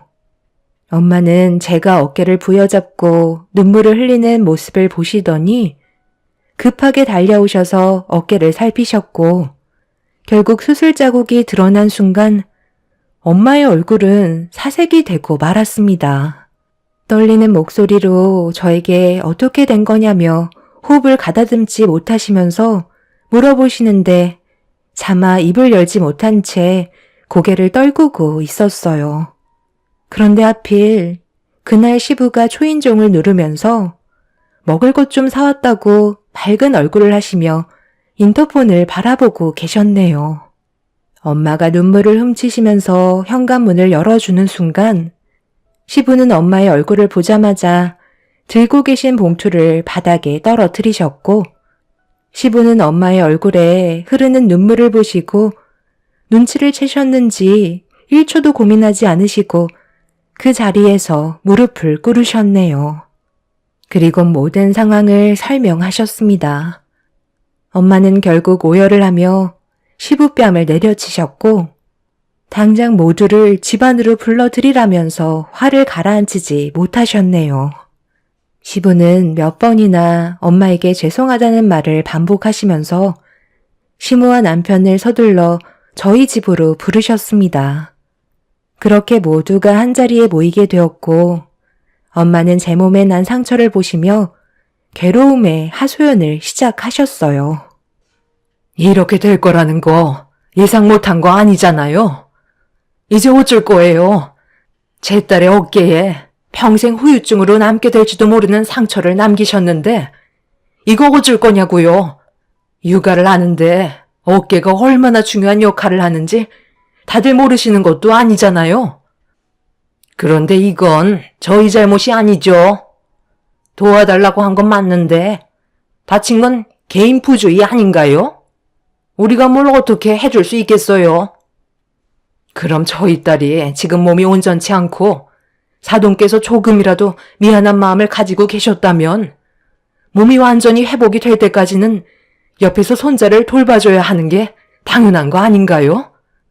언제는 가족 운운하시더니 정작 정말 도움이 필요할 때는 왜 모른 척 하시는 거죠? 한 번도 해본 적 없는 뱃일을 시켰을 때 가족 얘기 꺼내지 않으셨나요? 그럼 제 딸이 다친 것도 가족들의 책임인데 사돈은 조금도 짐을 지지 않으시겠다는 거네요. 신서방, 앞으로 어떻게 할 거야? 내 딸이랑 계속 살 거야? 아니면 이혼할 거야? 나는 지금 이 상태론 사돈분들의 며느리로 남게 할 생각이 조금도 없는데 당장 선택하게. 말이 좀 심한 거 아니에요? 고작 바늘로 어깨 찔린 거 가지고 엄청 호들갑이시네. 예, 내가 미안하다. 이제 됐니? 지금 그걸 사과라고 하시는 거예요? 고작 바늘로 어깨를 찔렸다고요? 저는 더 이상 어머님의 며느리가 될 생각이 없어요. 여기까지 하겠습니다. 그동안 제가 너무 많은 상처를 받아서 더는 견디지 못할 것 같아요. 당신이 선택해. 나야 어머님이야? 얘가 이참에 아주 나를 집어 삼키려 드네. 감히 심히 머리 위로 올라서겠다는 거니? 그래, 네가 원하는 대로 해라. 인연 끊는다고 내가 무서워할 줄 알아? 아들, 너도 저런 여자 지긋지긋하지?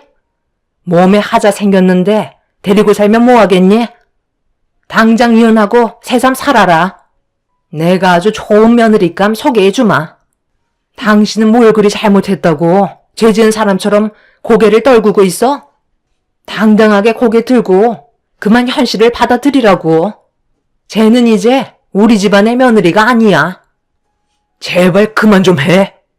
당신의 그 억지 때문에 이런 상황까지 치닫게 된 거라고. 내가 애초부터 사과를 드리자고 얘기했을 때 내 말을 들었으면 이렇게까지 심각해지지도 않았을 거라고. 나는 이제 더 이상은 못하겠어. 내가 원하는 건 이런 삶이 아니었다고. 당신 때문에 내 아들의 인생까지 망치는 꼴은 더 이상 못 보겠어. 당신이 좀 책임을 못 지겠다면 우리 여기까지 하자고. 아들, 너도 잘 생각해서 판단해라. 아빠는 여기에서 이만 끝낼 생각이다. 지금까지 살아오면서 당신 때문에 내 인생은 너무 많은 피해를 봤었다고. 시부의 말을 듣던 시모는 어이가 없다는 듯 화를 내셨고 시모는 시부의 뺨에 손을 올려 붙이셨습니다. 시부는 저희 엄마한테 죄송하다며 자리에서 일어나신 뒤 현관문으로 나가셨어요. 남편도 시부의 편에 서서 시모와 함께 할 수 없을 것 같다며 시모를 밖으로 내쫓아 버렸습니다. 한참 동안 현관문을 두드리면서 남편에게 난리를 치시던 시모는 끝까지 자기 잘못에 대해 인정을 하지 않으셨어요. 하지만 점점 상태가 심각해지면서 시부는 이혼 서류를 내미셨고 남편도 시모와 인연을 끊게 되자 불안한 마음이 커진 시모는 저에게 전화를 하셨어요. 그리고 용서를 구하셨는데 시모의 말투에서 느껴지는 건 진심이 아닌 지금의 상황만 모면하자는 걸 알 수 있었습니다. 저희 엄마와 제가 받았던 상처는 너무나도 컸기 때문에 마음이 쉽게 열리지 않는 상태예요. 결국 시모와 시부는 별거를 하게 되면서 이혼 소송 중인 상태이십니다. 사태가 심각해지자 시모는 저에게 진심으로 용서를 구하고 계세요. 하지만 그 속을 알 수 없기에 많이 혼란스러운 상황이네요. 시모가 없는 게 양가 집안의 평화가 찾아올 것 같아요. 제 선택이 옳았으면 좋겠어요. 현재 시모를 아무도 만나주려 하지 않자 극단적인 선택까지 하겠다며 쇼를 하고 있다는 게 참 안타까울 뿐입니다. 제 사연을 들어주신 분들, 오늘 하루도 조심하시고 가족분들과 행복한 시간을 가지시길 바랍니다. 감사합니다. 안녕하세요. 저는 올해 40살 된 여자입니다. 8살 된 아들 하나 있어요. 올 한 해도 별일 없이 무사히 지나갔으면 하는 바람이네요. 여러분들께선 이런 생각 한 번쯤 해보셨나요? 한 번쯤은 시간을 되돌리고 싶고 다시 그때로 돌아간다면 정말 뭐든 잘할 수 있을 텐데 현실은 그렇게 하지 못하니 정말 마음이 찢어집니다. 인생을 살다 보면 언젠가 한 번쯤 위기가 찾아온다잖아요. 저 또한 위기가 찾아왔고 그 위기를 제대로 대처하지 못했습니다. 지금도 그때만 생각하면 땅을 치고 후회하고 있어요. 11년이 지났는데도 아직까지 기억이 생생할 정도로 아빠와의 마지막 순간은 잊지 못합니다. 결혼하고 양가 집안의 축복을 받으며 행복한 날들을 보내고 있었어요.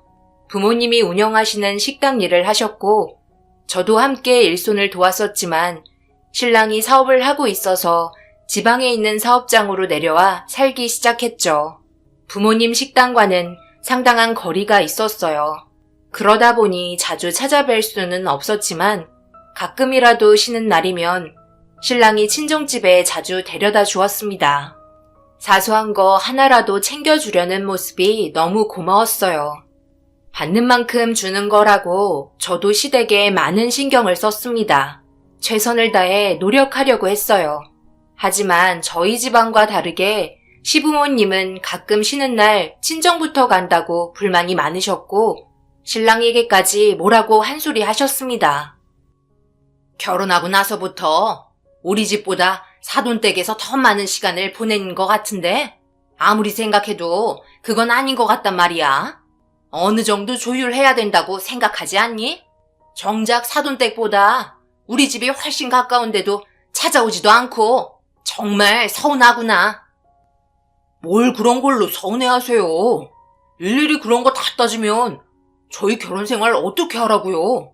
시간 될 때는 갈 수 있는 거고 못 가기도 하는 거지. 그거 가지고 서운하다고 하시면 저희 집만 오라는 말이에요? 제 아내가 원래 부모님 식당 도와서 일을 하고 있었잖아요. 그런데 식당 일 그만두고 제가 하는 사업 도와주고 있으니까 더 신경을 써야죠. 제가 하는 일이 잘 안 되길 바라시는 건 아니시죠? 최선을 다해 노력하고 있으니 어머니도 저희가 결정하고 움직이는 부분에서 이해해 주셨으면 좋겠어요. 계속 서운하다느니 불만을 늘어놓으시면 시간 없어도 찾아오려고 노력하는데 더 하기 싫어집니다. 우리 아들이 결혼하고 나서 정말 많이 바뀌었구나. 예전에는 엄마가 서운하다고 말하면 바로바로 고쳐주더니 이제 엄마는 안중에도 없단 말이지. 알았다. 불만 가지지 않고 네가 오기만을 기다리고 있으마. 나도 똑같은 부모라서 하는 말인데 정말 너무한다. 엄마도 아들 언제 오나 목 빠지게 기다리고 있었어. 엄마는 더 이상 할 말 없으니 쉬었다 가라. 어머님은 신랑이 하는 말에 상처를 받으셨는지 저희와 시간을 보내려 하지 않으시고 방으로 들어가셨어요. 아버님은 밖에서 일을 하시고 어머님은 집에서 쉬고 계셔서 혼자 계실 때가 많거든요. 하지만 저희 집안은 식당 일 때문에 부모님이 같이 하십니다. 장사도 잘 되는 편이라 일손이 모자랄 정도예요. 그래서 주말에 도와주려고 가는 거지 놀러 가는 거 아닌데 어머님은 집에 혼자 있다고 심심해서 자주 찾아와 주길 바라셨어요. 그래서 한숨만 나왔고 사정을 설명해도 들으려 하지 않았습니다. 되려 저희가 서운한 입장이었어요. 결국 피곤했었던 신랑이 날카로운 목소리로 변하게 되었고 기분 상했는지 집으로 돌아가자며 밖으로 뛰쳐나갔습니다. 정말 난감했었어요. 결국 신랑을 따라 나섰고 한동안 어머님과 연락을 하지 못했어요. 제 전화는 받지도 않았습니다. 아무래도 이런 관계를 유지하는 건 아닌 것 같아 집에서 쉬는 날 시댁에 가지 않겠다며 제 말을 들으려 하지 않는 신랑 잘 타일러서 시댁에 같이 갔어요. 입이 산만하게 튀어나오셔서 오라고 하지도 않았는데 왜 왔냐며 짜증이 섞인 목소리로 저희를 맞아주셨고 대화조차 이어나가려고 하지 않아 제가 먼저 조심스럽게 말을 꺼냈습니다. 어머님, 죄송해요. 제가 아버님, 어머님 먼저 챙겨드렸어야 했는데 그렇지 못해 많이 서운하셨죠? 앞으로 잘할 테니 기분 푸세요. 내가 아무 말 안 하고 묵묵히 지켜보고 있었는데 아무리 생각해봐도 이건 아닌 것 같다. 우리도 똑같이 부모이고 자식 보고 싶은 건 당연한 건데 사돈댁 식당 일이 바쁘다고 우리 아들 주말마다 데려가서 일 시키면 부모인 우리는 어떻겠니? 입장 바꿔서 생각해보길 바란다. 최선을 다한다고 말은 하고 있지만 우리가 봤을 때 사돈댁에만 잘하는 것 같아서 그런 거니까 앞으로 좀 더 신경 써주고 좋은 관계 이어나가길 바란다. 내 말 무슨 뜻인지 알았으면 방에 들어가서 기분 좀 풀어주고. 어머님은 제가 하는 말을 듣기 싫다며 방으로 들어가셨고 아버님과 대화를 하고 말았어요. 신랑은 옆에서 묵묵히 듣고만 있었습니다. 뭐든 좋게 좋게 해결하는 게 모두에게 이로울 것 같아 어머님이 들어가신 방문을 두드리며 조심스럽게 문을 열었어요. 그리고 토라지신 어머님 기분 풀어드렸습니다. 그래도 정말 다행인 건 더 이상 상황을 심각하게 만들지 않고 저희가 먼저 내민 손을 잡아주셨어요. 그렇게 한자리에 모여 저녁 식사하면서 조금씩 기분이 풀렸고 다시 좋은 관계를 유지할 수 있었습니다. 분위기 풀어주는 데는 술밖에 없잖아요. 기분 좋게 한 잔씩 하게 되면서 이런저런 얘기하다가 저희 집 식당 얘기가 나왔어요. 어머님이 나중에 식사 초대 한번 받고 싶다며 한 번도 가보지 않아서 궁금하다는 말을 하셨고 아버님 또한 어머님과 같은 생각이셨어요. 저는 부모님께 얘기해본다며 자연스럽게 넘어갔습니다. 한 번도 찾아온 적 없으셔서 얼마나 장사가 잘 되는지 궁금하셨던 것 같았어요. 그래서 시댁과의 자리가 끝이 나고 집에 돌아와 부모님과 통화를 하면서 시댁 얘기를 꺼냈습니다. 식당 문 일찍 닫으면 되니까 시간만 알려줄 수 있냐고 물어보셨고 시부모님께서 집으로 출발하기 전에 저에게 했던 말이 기억나 날짜를 알려드렸어요. 그리고 며칠 후 식당에 신랑과 시부모님 모시고 들어갔어요. 장사를 일찍 끝내셨는지 막 정리하고 계셨고 저는 들어오자마자 정리하는 거 도와드렸어요. 남편도 하루 이틀 해본 솜씨가 아니라서 자연스럽게 식당 일 마무리하는 거 도와드렸습니다. 부모님은 시부모님 오신다고 맛있는 음식을 미리 준비해 두셨어요. 오자마자 음식 세팅하면서 대화가 오고 갔습니다. 식당 일이 그렇게 잘 된다면서요? 너무 바빠서 주말에 우리 아들이랑 며느리가 자주 와서 일손 돕는다고 하던데 장사가 잘 될만 하네요. 오면서 봤는데 위치도 정말 괜찮고 음식 솜씨도 너무 좋으세요. 그만큼 노력하셨으니 이만큼의 결과를 얻으셨던 거겠죠? 초대해 주셔서 정말 감사합니다. 다음에는 저희 집에 초대 한번 할 테니까 시간 내셔서 와주실 수 있으시죠? 좋게 평가해 주셔서 감사합니다. 초대해 주신다면야 저희가 거절할 이유는 없죠. 많이 준비되어 있으니까 드시고 싶은 만큼 드세요. 다행히도 난감하거나 불편한 상황은 없었어요. 좋은 대화가 오고 갔고 한참 동안 부모님과 시부모님의 대화가 이어졌습니다. 상견례 이후 제대로 된 대화를 주고받았던 건 이번이 처음이라 걱정 많았는데 다행히도 앞으로 저희가 움직이는 부분에서 시부모님 또한 이해해 주시고 좀 더 자유로워질 것 같아 마음이 놓였어요. 그렇게 아무 일 없이 계획했던 일이 모두 끝이 났고 그 일을 계기로 자주는 아니더라도 아주 가끔 저희가 쉬는 날 시부모님 따라 오셨습니다. 많은 분들이 주변에서 양가 집안 거리를 두는 게 좋을 것 같다며 걱정해 주시는 분들도 계셨어요.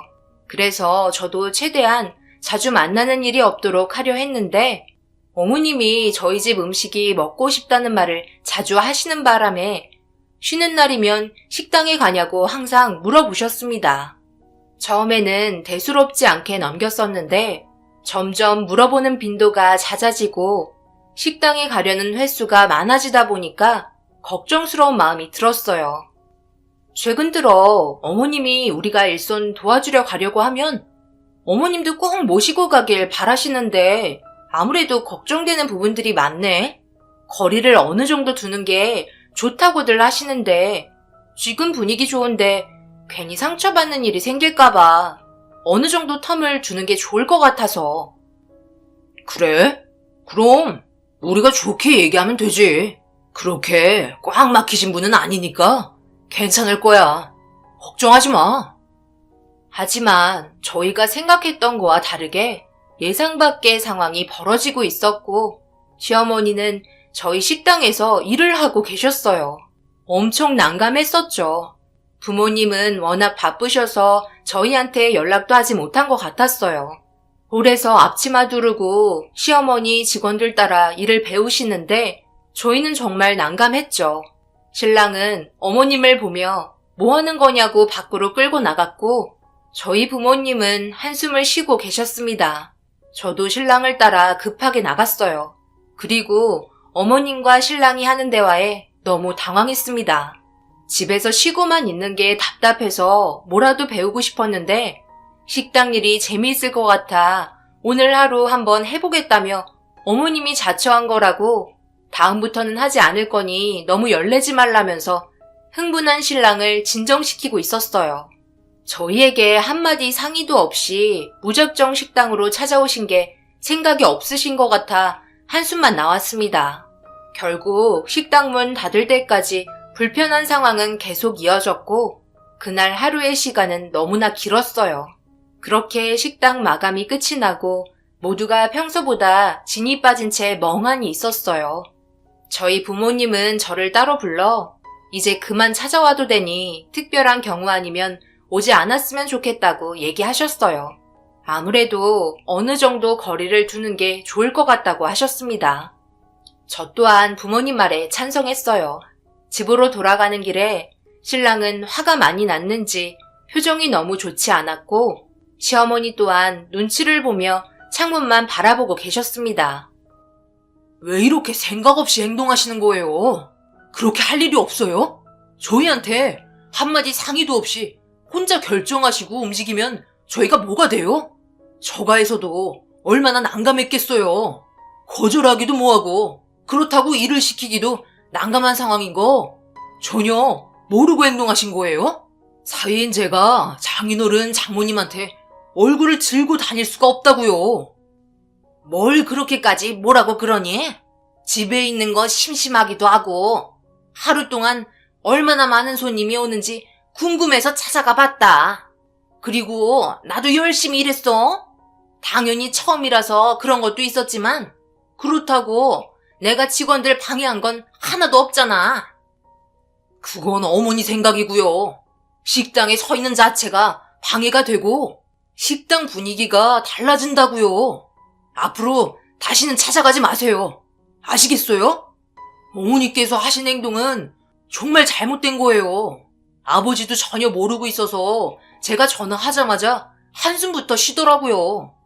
한 번만 더 이런 식으로 막 나가시면 저도 가만히 있지 않을 거고 어머니 얼굴 안 보고 살 테니까 그런 줄 아세요. 화가 머리끝까지 올라온 신랑은 결국 꾹꾹 눌러왔던 감정이 터지고 말았습니다. 결국 제가 우려했던 부분이 발생되었고 집안의 분위기는 점점 안 좋아졌어요. 모든 건 시간이 어느 정도 필요해 보였고 아버님은 어머님의 행동에 대해 대신 사과하면서 나중에 자리 한번 만들 테니까 그때 풀자고 말한 이후 한참 동안 서로 연락하지 않고 지냈습니다. 어머님의 생각 없는 행동이 만들어낸 결과였어요. 그렇게 시간이 지나자 엄마에게 전화가 왔어요. 통화의 내용은 시부모님과 따로 만나서 무언가 얘기가 오고 간 듯 보였습니다. 그리고 듣게 된 건 식당에서 있었던 일 이후 아버님이 따로 직접 전화를 하셔서 개인적으로 만난 것 같았어요. 진지한 사과를 하셨던 것 같았습니다. 어머님이 하신 행동이 그렇게까지 사과를 해야 할 문제인가 생각하시겠지만 사돈지간이 어려운 상태인데 한창 바쁠 시간에 무턱대고 찾아오셔서 이러겠다며 앞치마 두른 건 그날 식당 일을 망치겠다는 거와 다를 바 없었습니다. 직원들 모두 하루 만에 일을 배운 사람들이 아닌 최소 한 달은 일이 손에 익은 뒤 홀에 투입시키는데 어머님은 눈대중으로 보고 주문까지 받으면서 그날 음식 순서도 완전 뒤죽박죽이었고 손님 순번 또한 계속 바뀌면서 결국 포기 단계까지 이르렀고 어머님이 하시는 행동을 뒤에서 멍하니 바라보고만 있었습니다. 직원들을 무시한 채 자기가 하고 싶은 대로 행동하시는데 당연히 화가 났었겠죠. 그래서 더욱더 아버님이 사과를 하시려고 했던 것 같았어요. 다행히도 어느 정도 좋은 결과를 가져오면서 식당이 다시는 방해되지 않게 어머님 관리 잘 하겠다고 얘기가 오고 갔어요.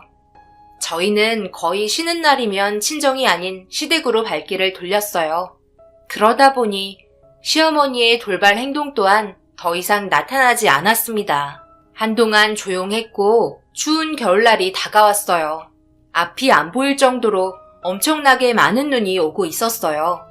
첫눈이라서 그런지 왠지 모를 들뜬 기분과 동시에 부모님 식당 일이 걱정이 되었습니다. 일이 바쁜 것 같아 집에 돌아가는 길 또한 조심하시라고 전화보다는 문자 한 통 넣었어요. 그렇게 한참 있다가 엄마한테 문자가 아닌 전화가 왔어요.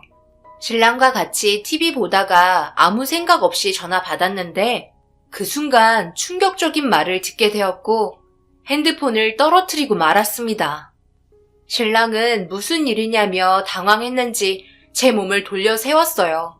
충격적인 소식을 듣게 된 저는 남편의 얼굴을 보자마자 눈물이 터지고 말았습니다. 아빠가 눈길에 미끄러지면서 뇌진탕에 걸린 것 같아 응급실에 누워있다며 믿을 수 없는 사고에 급하게 응급실로 향했어요. 도착했을 때 아빠는 수술실에 들어간 상태였습니다. 제발 무사히 수술이 끝나고 다시 예전처럼 돌아오길 바랬는데 아빠는 저와 대화 한마디 나누지도 못한 채 세상을 떠나시고 말았습니다. 소식을 듣고 급하게 달려오신 시부모님은 믿을 수 없는 모습에 묵묵히 옆에서 자리를 지켜주셨어요. 엄마와 저는 더 이상 아빠의 얼굴을 볼 수 없다는 현실에 오열을 하고 말았고 엄마는 그 자리에서 쓰러지면서 기절을 하셨습니다. 워낙 많은 눈이 온 상태여서 방어할 새도 없이 미끄러진 것 같았어요. 뇌진탕이 심각하게 왔었다는 진단 결과를 듣게 되었고 아빠의 장례식까지 모두 치르게 되었어요. 너무 순식간에 일어난 일들 때문에 현실을 받아들이기가 너무 힘이 들었습니다. 그런데 그 와중에 시어머니 생각이 없으신지 하지 말아야 될 말을 꺼내셨어요. 제가 엄청나게 화가 나버린 모습에 신랑이 말리려 했지만 벌써 늦어버렸었죠. 사돈어른을 주축으로 식당 운영하셨는데 어쩔까? 아무래도 힘드시겠죠? 그렇다고 잘 운영되던 식당 처분할 수도 없을 테고 차라리 저희한테 넘기세요. 우리 남편이 사장이 되고 안 싸돈이 주방에서 음식 만들면 되겠네. 그래도 식당에 남자가 있어야 운영이 잘 되지 않을까요? 저도 홀서빙 저번에 배웠었잖아요. 직원들이 많으니 이참에 같이 운영하는 게 어때요? 지금 그게 할 소리예요? 무슨 상황인지 알면서 말을 왜 그런 식으로 하세요? 그리고 아버님과 어머님이 왜 저희 식당을 운영하시려는 거예요? 전혀 이해할 수가 없네요. 쓸데없는 욕망을 가지고 계신 거라면 꿈 깨시길 바랄게요. 저희가 멍청이에요? 말이 좀 심한 것 같은데 걱정돼서 하는 말을 꼭 그런 식으로 받아들여야 하는 거냐? 예민한 건 알겠는데 그렇다고 어른한테 그런 식으로 말을 하는 건 아니지? 우리가 잘못한 것도 아닌데 욕을 먹어야 한다는 게 이해할 수가 없구나. 이해할 수가 없다고요? 지금 어머님이 하신 말들이 걱정돼서 하는 말이라고요? 지나가는 사람들 다 붙잡고 물어봐요. 저게 걱정돼서 하는 말인가? 아빠가 세상 떠나고 힘이 없어지니까 우리 집안의 재산을 어머님이 넘보시는 거잖아요. 아버님도 어머님 편드는 거 보니 저희 부모님 재산이 탐이 나나 봐요. 어떻게 장례식이 끝이 나자마자 그런 말을 할 수가 있어요? 제가 엄청나게 화가 올라와 버리자 엄마는 옆에서 흥분을 가라앉히라며 말리고 계셨어요. 신랑 또한 저를 말리며 진정시키려 노력하고 있었습니다. 결국 엄마의 눈에서 눈물이 흐르고 나서야 난리가 났던 분위기가 가라앉았어요.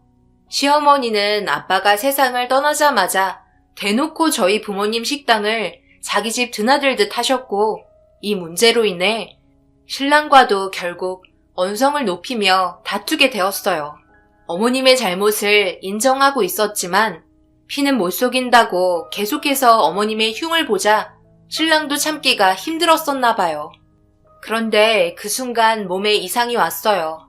아무래도 그동안 쌓였던 스트레스로 인해 몸에 불균형이 온 것 같았습니다.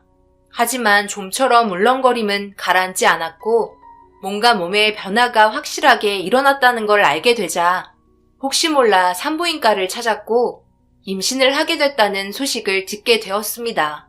원하지 않았던 임신이었고 축하해준다 한들 기분 좋지 않은 상태였기 때문에 알리고 싶지도 않았어요. 이 시점에 아이를 가졌다는 게 너무 싫었습니다. 하지만 숨긴다고 해서 숨겨지지 않더라고요. 그 이유는 임신이 되고 난 시점부터 따라온 입덧 때문에 자연스럽게 임신을 알리게 되었어요. 제 아픔은 모른 채 시댁 집안은 경사가 났고 시어머니는 아들이길 바라고 계셨습니다. 이런 시점에 너한테 뭐라고 하기 그렇지만 꼭 아들을 낳길 바란다. 그래야 집안에 축복이 더 많이 찾아오는 거야. 아들이건 딸이건 그게 무슨 소용이에요. 아무 문제 없이 잘 낳아서 키우면 되는 거죠. 그리고 저는 준비가 되지 않은 상태에서 임신했기 때문에 달갑지만은 않아요. 할 일도 얼마나 많은데요. 그리고 이참에 당신한테 할 말이 있어. 임신도 했으니까 사업일보다 엄마 집에서 잠시 동안 요양하는 게 좋을 것 같아. 그 정도는 당연히 해줄 수 있는 거지? 아빠가 세상 떠난 지 얼마 되지 않아서 많이 힘드실 거야. 그러니까 당신이 당분간 고생을 해줬으면 좋겠어. 내 말 무슨 뜻인지 알지? 예, 잠깐만. 그러니까 너는 지금 안 싸돈 댁에 들어가 살겠다는 말이야? 아니 무슨 일은 어이없는 말을 늘어놓고 있는 거야? 무슨 일이 있어도 우리 아들이랑 같이 지내야 하는 거 모르니? 몸이 떨어지면 마음까지 떨어지는 거 몰라서 그래? 요즘 저희는 생각할 시간도 필요해요. 이렇게 분위기 안 좋아진 거 전부 어머님 그 입이 문제라서 그런 거예요. 아직도 모르시겠어요? 또 시작이냐? 그냥 오늘 가버려. 나도 너랑 한 공간에 있는 자체가 너무 싫으니까 임신했다고 유세 떨지 말고. 나도 원했던 임신 아니거든? 보자 하니까 말하는 게 너무 심하잖아. 장인어른 떠나신 게 우리 잘못이야? 뭐가 이리 예민해? 결국 또다시 신랑과의 다툼이 점점 커지게 되었고 그걸 본 시부모님은 서로 다툴 거면 집에 가서 다투라며 화를 내셨습니다. 그렇게 저희는 집에 와서까지 엄청나게 다투기 시작했고 그날 저녁 친정으로 들어와 살기 시작했어요. 오히려 스트레스 안 받아서 너무 좋더라고요. 그냥 조용히 지내고 싶었습니다. 엄마는 제가 짐을 싸서 엄마 집으로 내려오니 많이 당황하셨던 것 같아요. 그래도 더 이상 무슨 일이 있었는지 물어보지 않고 짐 푸는 거 도와줬어요. 집에는 아직까지 부모님과 함께 있던 좋은 추억이 담긴 사진들이 걸려 있었고 아빠가 세상을 떠남과 동시에 아빠의 물건을 하나하나 정리하기 시작했어요. 저와 같이 정리하고 있었고 엄마가 저에게 하나의 가방을 건네주더라고요. 아빠가 마지막 세상을 떠나기 전부터 가지고 있었던 물건이라며 주셨는데 그 안에는 이것저것 여러 가지 잡동사니가 담겨 있었어요. 그리고 한 장의 사진도 발견되었고 저희 가족이 오래간만에 여행 가서 찍은 마지막 사진이었습니다. 한순간에 아빠와 작별한 게 믿어지지 않아 힘들었는데 천조가리도 한 장 있더라고요.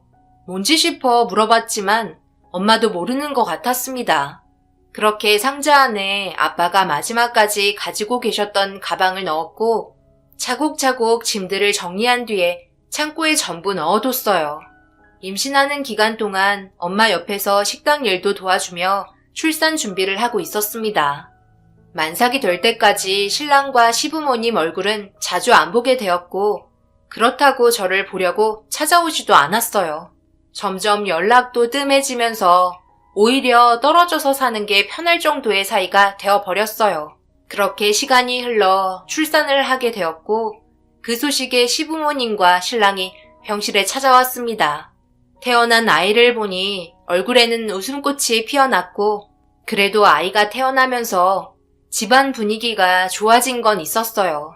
더군다나 아들이라 특히 어머님이 엄청 좋아하셨습니다.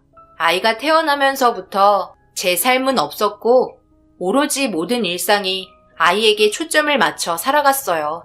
신랑도 다시 예전처럼 지내고 싶었는지 아이를 저 혼자 키우는 게 아닌 최대한 도와주면서 관계 유지를 노력하고 있었습니다. 시간이 필요했던 만큼 조금씩 기분이 풀어지기 시작했고 아이가 태어난 만큼 크게 별일 없이 잘 지내길 바랬어요. 그렇게 시간이 흘러 어느새 아이도 초등학생이 되었어요. 머리도 못 가눌 정도로 약했던 아이는 하루도 쉬지 않고 뛰어다니며 건강하게 잘 자라주었습니다. 시간이 흐른 만큼 저와 신랑도 조금 늙었지만 엄마의 몸 상태가 좋지 않았어요. 자주 가슴이 답답하다며 숨 쉬는 게 힘들다고 괴로워하셨습니다. 그래서 병원에도 찾아가 봤지만 심리적인 부분이 가장 크다며 마음을 편하게 유지하고 스트레스 안 받게 살아가는 게 제일 중요하다는 진단 결과를 받게 되었어요. 그래서 식당 일을 그만둬야 하나 생각하고 있었습니다. 요즘 무슨 일이 있는 거야? 얼굴 안색도 많이 안 좋아지고. 장모님, 몸 상태는 어떠신데? 괜찮으시대? 기력이 많이 약해지셨나 봐. 가슴 통증도 심하신 것 같고 병원에서는 크게 문제는 없는 것 같다고 말하는데 아무래도 스트레스 요인이 제일 큰 것 같아. 엄마가 아직까지 아빠의 빈자리를 너무 크게 느끼고 계셔. 거기에다 식당 일까지 힘들어 하시고. 그럼 쉬는 게 좋을 것 같은데? 식당도 처분하시고 그만 쉬시라고 해. 그래야 몸이 회복이 되지. 식당 일 만만치 않잖아. 그래서 요즘 어떻게 해야 할지 고민이야. 엄마랑 계속해서 의논하고 있으니까 걱정하지 마. 잘 해결되겠지. 남편과 식당 문제를 포함한 엄마의 정신 상태까지 대화를 하고 있었어요. 그리고 신랑은 엄마의 힘든 상태를 시부모님께 알렸고 마찬가지로 많이 걱정해 주셨습니다. 아무래도 시부모님 또한 계속 신경이 쓰이셨는지 건강이 좋지 않다는 말에 자주 찾아간 것 같았어요. 엄마가 별 말이 없는 걸 봐선 딱히 문제가 있는 것 같진 않았습니다. 그런데 시어머니한테 전화가 왔어요. 아무래도 너희 식당 우리한테 위임하는 게 좋지 않겠니?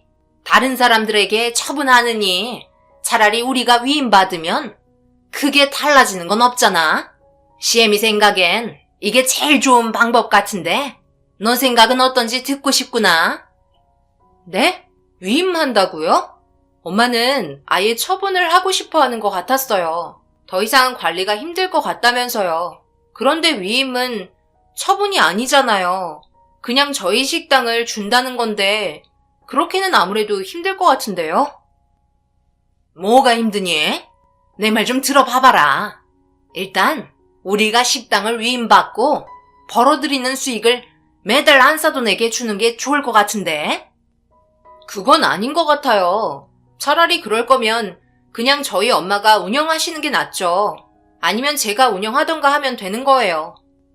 그러니까 너는 우리한테 주고 싶지 않다는 거네? 한 가족이면 같이 나눠 먹기도 하는 거지. 엄청 야박하게 군다. 야박한 게 아니라 이 문제는 금전적인 문제잖아요. 엄청 예민한 문제라고요. 그런데 자금을 한 번에 해결하는 것도 아닌 건물을 어머님이 그냥 가져가신다는 거잖아요. 너무 억지스러운 조건을 계속해서 말씀하시니까 너무 어이가 없어서 그런 거예요. 결국 어머님은 자기가 생각하는 대로 이루어지지 않다 보니 화가 많이 나셨고 통화하다 말고 뚝 끊으셨습니다. 신랑과 이 문제로 다시 얘기했지만 신랑은 아무 말도 하지 않았어요. 아무래도 신랑 또한 어머님과 같은 생각을 하고 있는 것 같았습니다. 결정은 어차피 엄마와 제가 하는 거라 식당을 처분하기로 결정을 했고 더 이상 이 문제로 언급하지 말아달라며 시부모님이 식당을 넘기라는 말을 무시했어요. 처분하려는 금액을 달라고 하니 그럴 돈은 없으니 매달 주겠다며 억지를 부리셨습니다. 건물이 몇 천만 원 되는 것도 아닌 몇 억인데 매달 몇백만 원으로 어느 천년에 원금을 다 받을 수 있겠어요. 말이 안 되는 조건이었죠. 시부모님은 저희가 완강하게 나오자 더 이상 아무 말도 하지 않았고 엄마는 식당 운영 마지막 날을 끝으로 물건을 정리하셨어요. 저는 처리해야 할 일들을 처리한 뒤에 식당으로 향하고 있었습니다. 그렇게 조용한 식당 문을 열고 들어가 엄마를 불렀는데 대답이 없더라고요. 이리저리 두리번거리다가 주방에 누군가의 발이 보였고 급하게 달려가 보니 엄마가 쓰러져 있었습니다. 그 모습을 보고 너무 놀라 급하게 구급차를 불러 병원으로 향했고 엄마는 심장 발작을 일으킨 것 같다며 구급차 안에서 계속해서 심폐소생술이 이어졌습니다.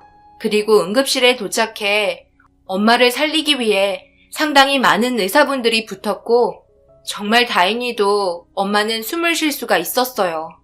조금만 늦었다면 세상 빛을 볼 수 없었을지도 모른다는 말에 가슴이 철렁 내려앉았습니다. 하지만 엄마가 언제 깨어날지 모르는 상태였고 병실에 누워서 관리를 받고 있었습니다.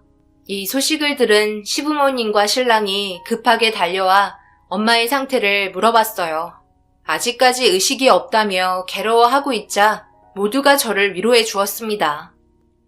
이런 와중에 내가 지금 꺼내야 하는 게 맞는 건지 모르겠는데 아무래도 하루라도 빨리 보는 게 좋을 것 같아서 이참에 서류 하나 가지고 왔다. 이거 좀 봐봐라. 안사돈이랑 같이 결정한 문제이고 하나도 문제되는 거 없으니 이대로 진행하면 될 것 같다. 이게 뭐예요? 위임장? 식당을 아버님께 넘기겠다는 위임장이요? 여기에 왜 저희 엄마 지장이 찍혀 있는 거예요? 아유, 보면 모르니? 너희 안사돈이 너희 시아버지한테 위임장을 작성해 줬단다. 식당 운영권을 준 거라고. 그리고 매달 200만 원씩 드리기로 했다. 가족들끼리 서로 도와야 하지 않겠냐며 우리가 잘 되길 바란다고 하셨어.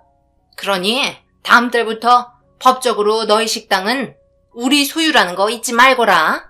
안사돈이 지금 상태에서 세상을 떠나면 이 서류는 유언장이 되는 거 알지?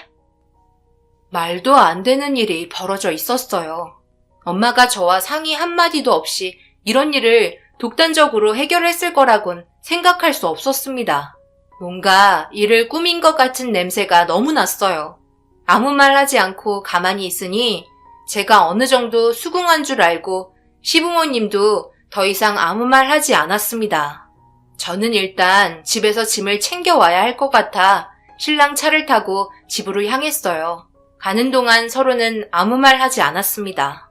그런데 집에 도착하자마자 문을 열었는데 현관 앞에 많은 짐들이 박스에 들어가 있었고 신랑에게 물어보니 옛날에 입고 안 입던 옷들을 정리 중이라며 전부 버리려고 하고 있었습니다. 멀쩡한 옷들도 있는데 이렇게까지 해야 하냐고 물어보자 어이없게도 식당을 위임받았는데 옷 정도야 가볍게 살 수 있지 않겠냐는 말을 하기 시작했고 그 말에 벌써부터 김칫국부터 마신다며 박스에 들어가 있던 옷들 전부를 쏟았습니다. 신랑은 화가 올라왔는지 기껏 정리한 거 다 쏟았다고 저에게 소리를 지르는데 어디에서 많이 본 것 같은 옷이 있더라고요. 그래서 그 옷을 들고 있자 신랑은 급하게 달려와 제가 들고 있던 옷을 뺏어서 박스에 다시 넣었습니다. 그리곤 다른 옷들을 전부 박스에 막 집어넣었고 뭔가 이상한 점을 느끼고 말았어요. 남편은 급하게 박스를 현관 밖으로 빼놓고 문을 닫았습니다. 저는 남편이 씻으러 들어가야겠다며 화장실로 들어가자 다시 현관문을 열어 박스를 뒤집은 다음 안에 있던 옷을 확인했습니다. 어디서 분명 본 것 같은 색의 옷이었는데 팔 부분이 찢어져 있더라고요. 그리고 뭔가 빨간색이 묻어 있었고 그 순간 아빠 가방에 있던 찢어진 천조가리가 머릿속으로 스쳤습니다. 엄청난 소름이 온몸으로 퍼졌고 저는 급하게 아들의 팔을 잡고 집에서 빠져나와 엄마 집으로 향했어요. 그리고 창고에 있던 박스를 전부 뒤집어 엎은 다음 안에 있던 아빠의 가방을 뒤졌습니다. 다행히도 가방 안에서 천조가리가 나왔고 신랑의 옷과 맞춰보는 순간 딱 들어맞았어요. 제가 알지 못했던 사실이 드러나게 되면서 식당으로 급하게 들어가 문을 걸어 잠그고 CCTV를 확인해 봤습니다. 그런데 충격적이게도 엄마가 물건을 정리하고 있는데 시부모님과 신랑이 같이 들어와 엄마와 무슨 대화를 하기 시작했어요. 시어머니는 서류 한 장을 내밀어 무언가를 요구했고 거절하며 싫다고 말하자 시어머니와 엄마와의 몸싸움이 시작이 되었습니다. 그러던 도중 엄마가 갑자기 가슴 통증을 호소하며 쓰러지셨고 시아버지는 엄마가 쓰러지자마자 엄지손을 인주에 찍은 다음 서류에 지장을 찍게 했어요. 엄마는 쓰러진 상태로 누워 계셨고 신랑은 엄마의 손에 빨갛게 물든 인주를 물티슈로 닦은 다음 주방에서 쓰러진 것처럼 상황을 만든 뒤에 모두 그 현장에서 사라졌습니다. 그리고 제가 바로 들어오게 되었고 주방에 있던 엄마를 발견하게 된 거였죠. 엄청난 증거가 담겨있던 영상의 물건을 가지고 나가려고 하는데 시부모님과 신랑이 식당 앞에 도착했고 저는 급하게 뒷문으로 빠져나왔습니다. 모든 흔적을 지우기 위해 현장을 다시 찾은 것 같았어요. 한 발만 늦었다면 분명 모든 증거는 찾을 수 없었을 겁니다. 택시를 타고 경찰서에 제가 가진 자료 전부를 제출했고 경찰분들은 식당에 있던 시부모님과 신랑을 검거했어요. 그렇게 경찰서에서 조사를 받으며 가지고 있던 증거물을 보곤 결국 아무 말도 하지 못했습니다. 그리고 11년 전 신랑의 옷과 아빠의 가방에 있던 옷에 대해 물어보자 충격적이게도 그 옷은 신랑의 옷이 아닌 시아버지의 옷이었고 식당을 자기들이 가지기 위해 꾸민 일들이었어요. 모든 게 밝혀지자 시아버지와 신랑은 결국 모든 걸 털어놓게 되었습니다. 시어머니가 옆에서 모든 걸 조종하고 있었고 전부 계획한 사실이었죠. 시아버지는 눈 오는 날 무거운 물건을 들고 가는 아빠를 강하게 밀었고 뒤로 넘어지게 된 거였어요. 이것 또한 시어머니의 계획이었습니다. 시댁 식구는 얼굴이 하얗게 질려서는 자신의 죄를 용서해달라며 싹싹 빌기 시작했어요. 용서해 줄 수 있는 선을 넘었기 때문에 법적인 처벌을 강력하게 요구했습니다.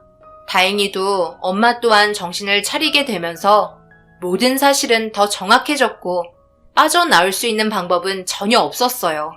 그렇게 세 가족 모두 징역형을 면할 수 없었습니다. 이 사실을 전부 알게 된 엄마와 저는 아빠가 억울하게 세상 떠나신 11년 전의 사건이 다시 떠올라 오열하고 말았어요. 다행히 엄마는 일상생활이 가능해 너무 감사했고 식당은 빠르게 처분을 하였어요. 온 가족이 저희를 속이며 살아간 치밀한 계획에 너무 화가 치밀어 오르네요. 용서를 구했지만 그것 또한 거짓말인 것 같습니다. 평생 감옥살이하며 살길 바랄 뿐이에요. 현재 엄마와 저와 아들은 조용한 곳에서 지내고 있어요. 이곳에서는 행복한 날들만 있었으면 좋겠습니다. 감사합니다.